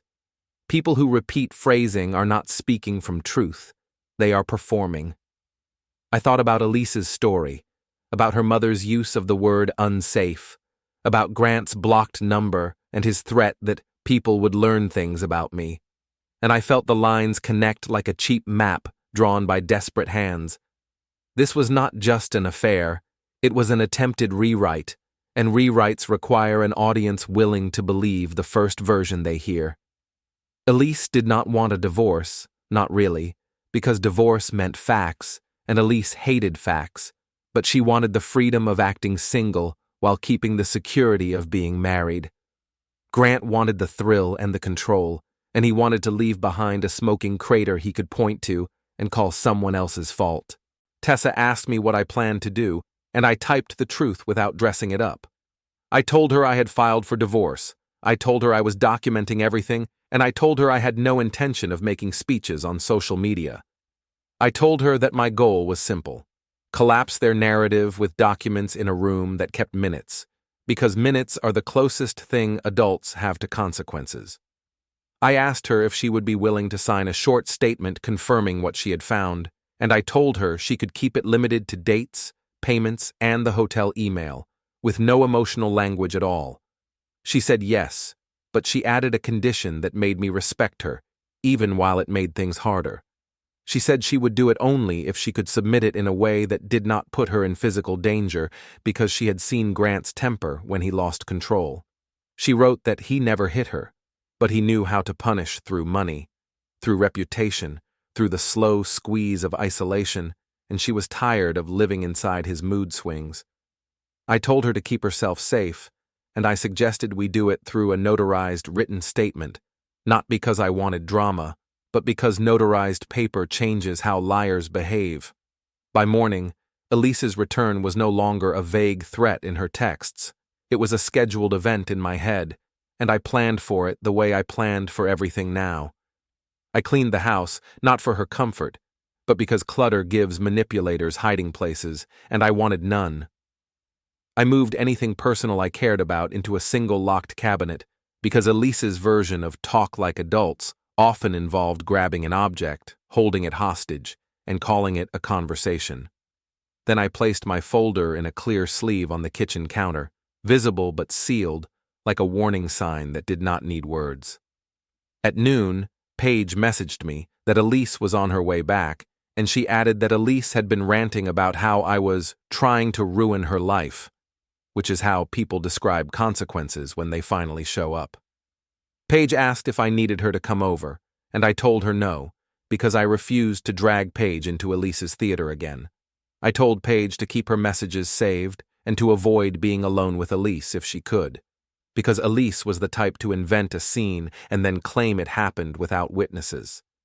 Elise arrived at 3, dragging her suitcase across the front step like she owned the property and the air around it. She knocked once, then opened the door with her key as if the knock had been a courtesy. She looked tanned, rested, and irritated, which meant the trip had been exactly what I feared, and worse than she admitted. Her eyes swept the room fast, checking for signs of panic, checking for signs of me spiraling, and when she did not find them, she narrowed her gaze like a gambler realizing the deck had changed. She tried to speak first, which was her usual move, because whoever speaks first gets to frame the topic. I told her to sit, and I pointed to the chair across from the counter, the one with clear space around it, the one that kept her hands away from my folder. She smiled like it was funny that I was being formal, and she made a comment about me playing detective, like my sanity was a joke and her lies were normal. I did not answer the joke, because jokes are just traps made of words. She asked me what I wanted, and I told her I wanted the divorce process to move smoothly, and I wanted all communication in writing going forward. She laughed, not because it was funny, but because laughter is how she tried to keep power in her throat. She said I was being dramatic. She said Grant was helping her through a hard time, and she said I was punishing her for needing space. Then she shifted, and her voice went sweet in that manufactured way that always made my skin crawl. She said we could reset, and she said she would stop talking to Grant if I stopped acting crazy. I looked at her and felt a calm I had not expected, a calm made from exhaustion and clarity. I told her I did not need promises, and I did not need resets, and I did not need her permission to end a marriage she had already treated like a rental car. I told her the filing was done, and that the rest would be handled through counsel. Her smile cracked for half a second, then returned stronger, because Elise was a professional at plastering over reality. Then she tried to bait me, and she did it with the oldest weapon in her drawer. She said no one would believe me. She said I had no real proof, and she said that if I kept pushing, she would tell people what I was really like. She watched my face while she said it, hoping for anger, hoping for a sudden raise in my voice, hoping for anything she could later describe as intimidation. I did not give it to her.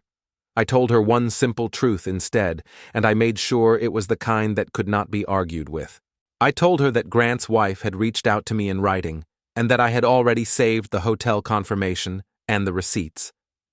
I did not show her the pages, and I did not reveal the details, because giving details is how you teach liars to craft better lies. I just watched her eyes, and I saw the first real fear finally appear, because she had assumed she was the only one holding secrets. She stood up too fast, then forced herself to sit back down, because Elise knew movement can look like guilt.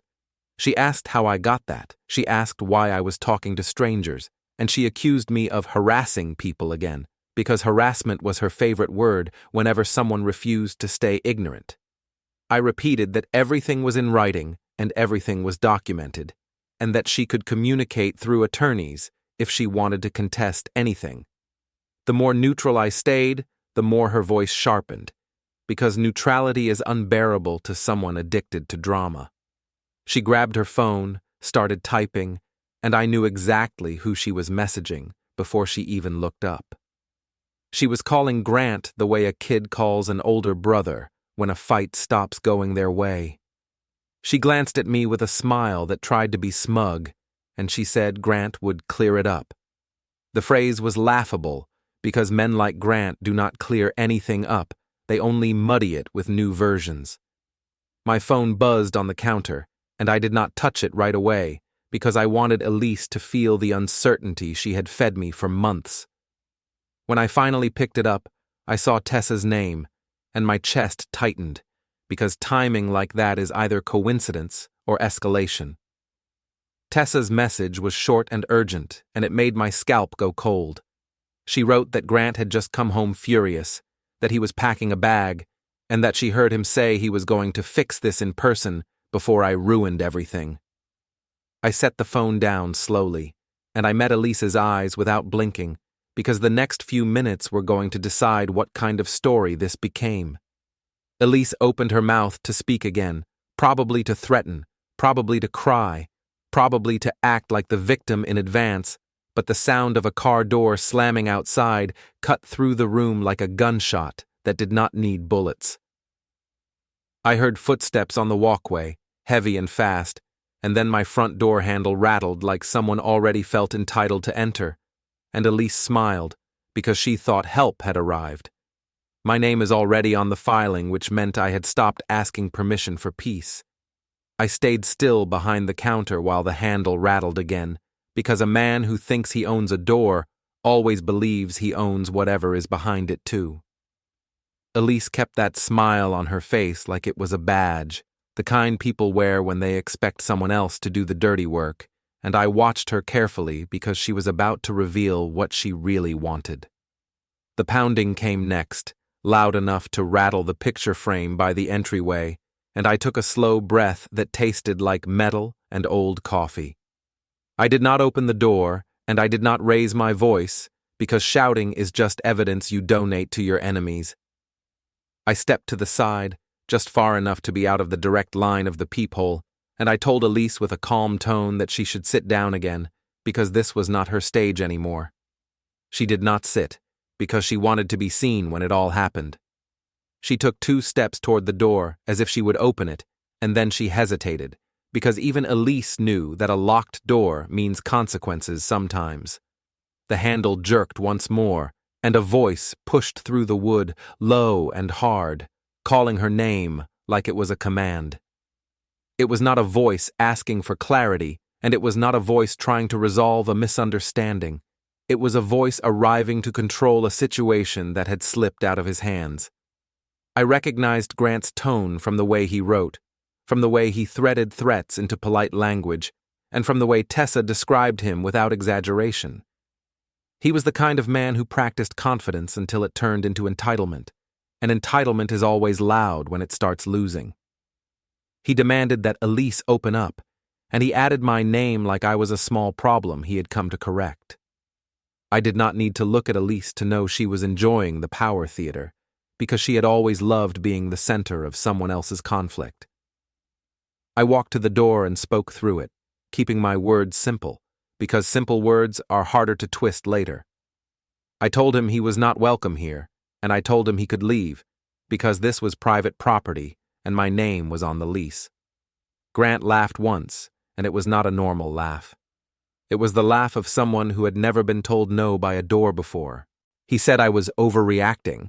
He said Elise had told him I was unstable, and he said he was here to make sure everyone was safe, which was almost funny, if the stakes had not been real. That was the pre-frame Tessa warned me about, delivered on time like a package with fragile stickers. Elise's eyes flicked toward me with a pleased little shine because she thought the label would stick. She wanted me to snap, she wanted me to shout, and she wanted a moment she could describe to someone later because she needed the story to be about my emotions instead of her choices. I refused to give her anything but calm, and calm makes liars nervous because calm sounds like paperwork.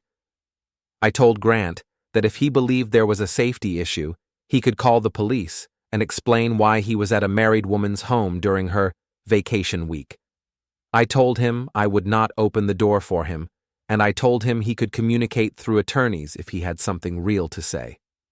I heard his breathing change, and I imagined him looking around the porch, checking for neighbors, checking for cameras, checking for witnesses, because men like him think truth is whatever stays unseen.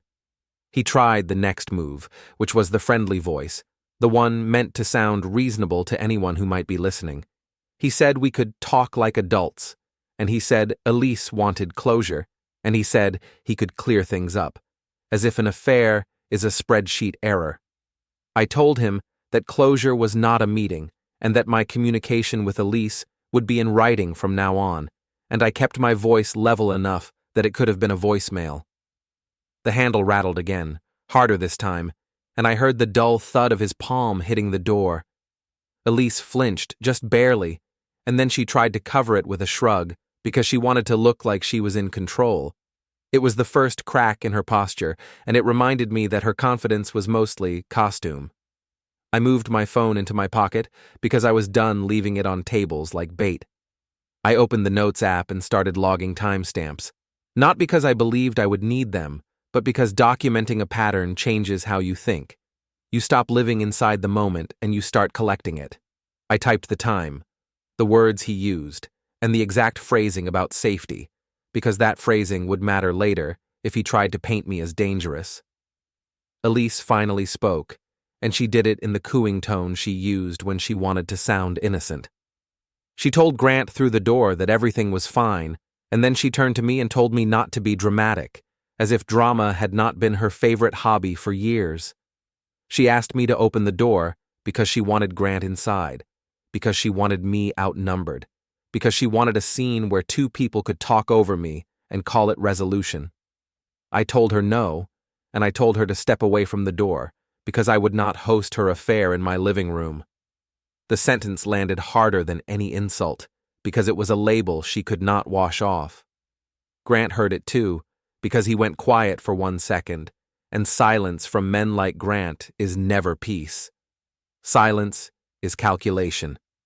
He changed tactics again, and the voice dropped lower, like he was offering a secret. He said Elise had told him I had been controlling, and he said she had been scared to leave, and he said he was there to support her because he was a good man. Elise watched me closely while he spoke, waiting for anger, waiting for a denial that sounded frantic, waiting for me to perform guilt.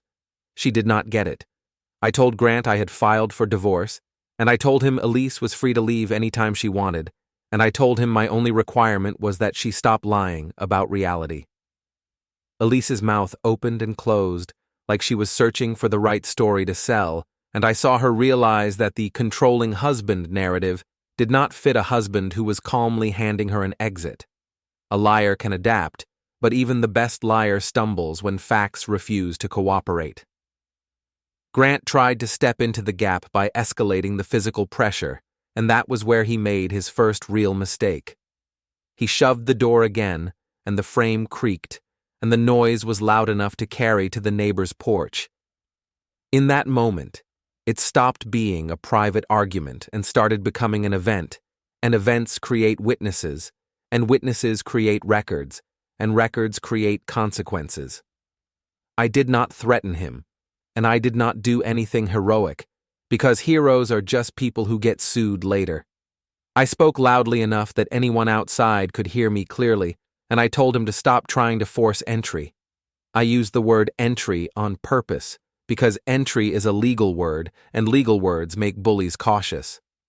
I told him again that he was not welcome, and I told him I was documenting everything, and I let the word documenting hang there, plain and unromantic. A pause followed, and I could almost feel his ego recalibrate. He did not want the neighbors, he did not want a call log, and he did not want anyone to write down that he had shown up at a married woman's house and tried to get inside.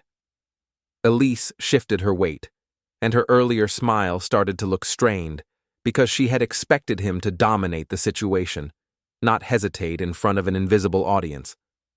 Grant spoke again, and his tone went colder.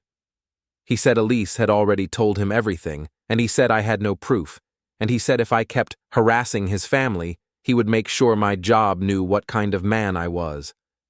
He aimed at reputation because reputation is how men like him pay for their comfort. He was telling me what his world valued, and it was not love, and it was not truth, and it was not even Elise. It was leverage. I let him finish, because people reveal their intent when you let them talk. Then I asked him one question, a question that sounded boring, because boring questions ruin dramatic scripts. I asked him if he wanted to put that threat in writing, because I preferred written communication. The silence on the other side of the door was almost satisfying, because he understood exactly what that meant. Elise stepped closer to me, and she lowered her voice like she was sharing a secret. She told me I was making it worse, and she told me Grant was important, and she told me I should think about my future. The line was almost adorable in its hypocrisy, coming from a woman who had just spent a week building a future without me. I looked at her and saw how quickly she had switched from smugness to fear, because she had realized Grant was not here to save her. He was here to protect himself. My phone buzzed again in my pocket, and I knew who it was before I looked. Tessa had a way of writing that felt like a warning light, and I felt my stomach tighten as I unlocked the screen. Her message was short, but it carried weight because it explained why Grant was suddenly desperate enough to show up in person. She wrote that Grant's company had opened an internal compliance review and that he had been called into an HR meeting that morning, and that someone had already submitted evidence of policy breaches tied to travel and vendor contacts. She wrote that Grant had blamed Elise, and that he had said Elise was reckless, and that he would handle me before this got worse. It was not about romance anymore, if it ever had been. It was about containment, and Elise had just become an open flame near his paper stack. I did not show Elise the message, because sharing information is how you give a liar a map. I just looked up at her, and I watched her eyes, and I asked her, calmly, why Grant's wife had screenshots of their resort week and receipts from their dinners. The question hit her like a slap, because she had assumed no one else would speak. Her face tightened, and she tried to laugh, but the laugh came out thin, like a cracked glass. She said I was making things up, and she said I was obsessed, and she said Grant's wife was probably crazy, because that was the only tool she had left. Grant, outside, heard the word wife, and he cursed under his breath, the sound muffled by the door, but clear enough to catch. That was the second crack, and it was deeper than the first. Then the doorbell rang, not pressed by Grant, but by someone else, and the sound changed the whole air in the house. Elise froze, Grant went silent, and I felt a cold certainty settle in my chest, because nobody rings a bell like that unless they want to be seen. I walked to the peephole again, and I saw a woman standing on my porch with a folder held tight against her chest, her face pale but steady, her eyes fixed on the door like she had crossed a line and refused to step back. It was Tessa, and she was not alone. My name is Daniel Price, and I learned a long time ago that doors are honest. If you lean on them hard enough, they either open or they prove you are locked out. Tessa stood on my porch with that folder like it weighed more than paper, and the man beside her looked bored in the way professionals look when other people's chaos is predictable. Grant, still outside my threshold, stopped performing confidence and started scanning exits, because witnesses change the math. I opened the door just enough to keep the chain tight, because I was not interested in bravery. Tessa's eyes flicked past me toward Elise, and the tension in her jaw told me she had already cried her crying.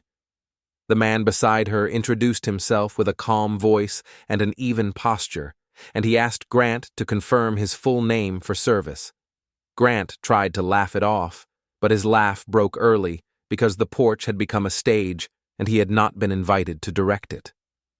Elise moved forward behind me like she wanted to reclaim control through proximity, and I felt the heat of her anger before she spoke. She demanded to know why her sister was here, and that was when I noticed the second woman, standing a step back near the railing, clutching her phone with both hands. She was Elise's single sister, Mara, and her face held that exhausted clarity people get when they stop covering for family. Mara did not look at me first, which mattered more than any speech. She looked at Elise with a flat expression and said she was done lying for her because she was tired of being treated like a spare part. Elise's mouth tightened as if she could bite her way out of consequences, but the porch had too many eyes, and even she knew that insults would not play well in daylight. The process server asked Grant again for identification, and this time Grant answered. His voice carried that forced politeness that men use when they sense policy around them, and he tried to add a comment about harassment, about unstable husbands, about misunderstandings. The server did not care, because he had a job and a script, and he handed Grant an envelope without drama. Then the server turned, and his attention shifted toward Elise. Elise's posture changed, because she finally understood this was not a visit, and it was not a conversation. It was a record. The server asked her for her name, and Elise hesitated like she could avoid reality by refusing to label it. Tessa opened her folder and slid a single page forward, and she said she had screenshots, receipts, and a timeline, and she was ready to provide it to HR compliance.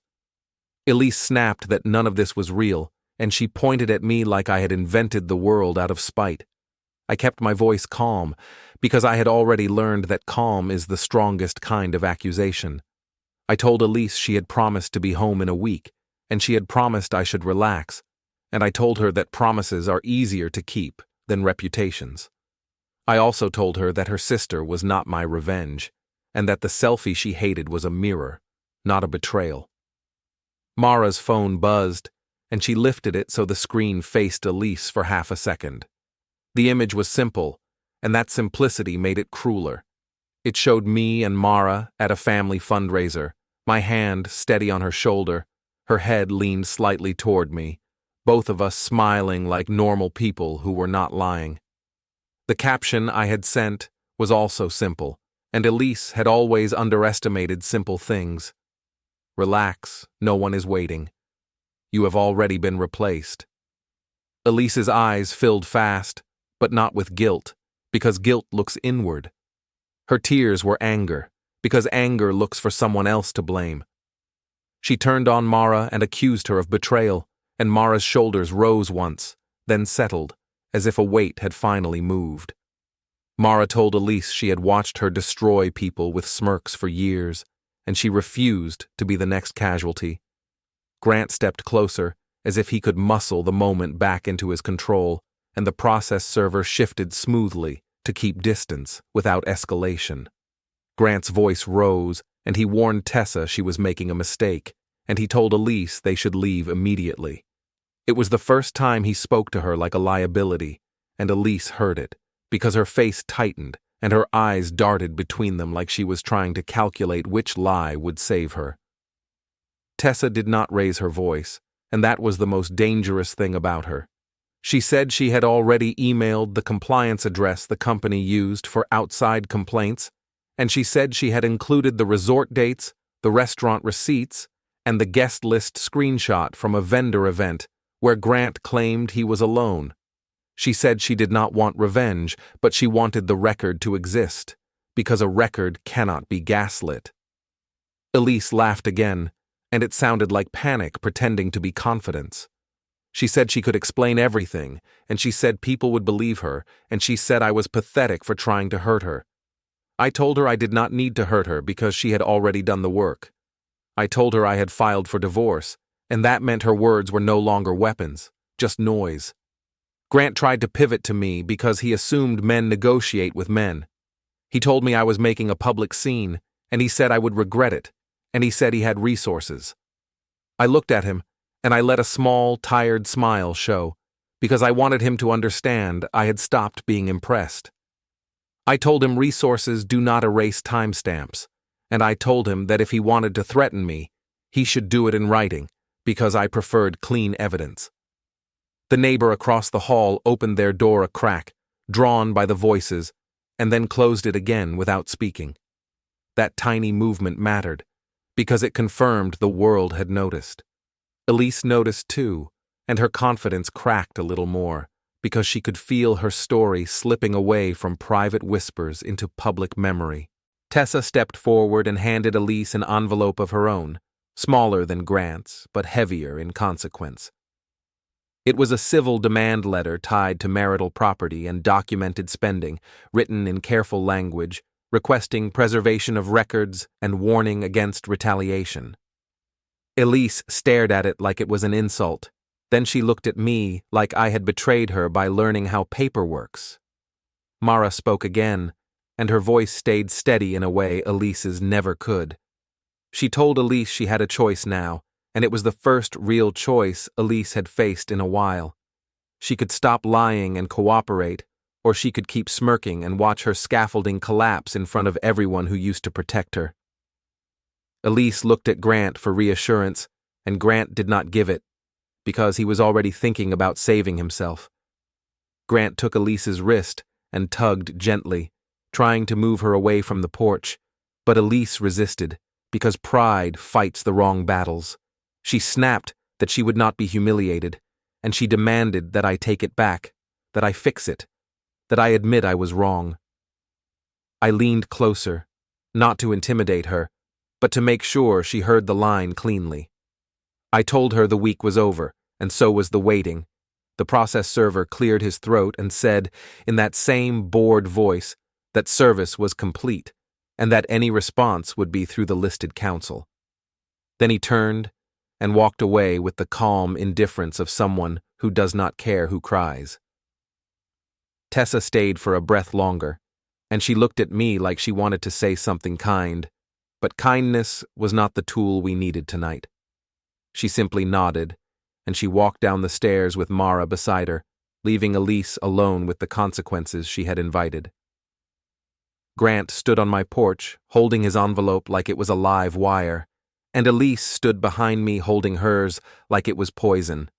The air in the doorway felt thinner, as if the house itself wanted the argument to move out and stay out. Grant finally spoke in a voice that had lost its shine, and he told Elise they needed to go, because there were now records and timelines and people who would ask questions. Elise's smirk tried to come back, but it failed halfway, because smirks require an audience that believes. Her eyes locked on mine, wet and furious, and she whispered that I was cruel. I did not correct her, because correcting her would have been a conversation, and I was done donating conversations. I unhooked the chain, opened the door fully, and stepped to the side, giving her a clear path out. Elise froze, because she expected me to block her, to beg, to bargain, to play the role she had written for me. Instead, I held the door like a clerk closing a transaction, and I said the only thing that mattered now.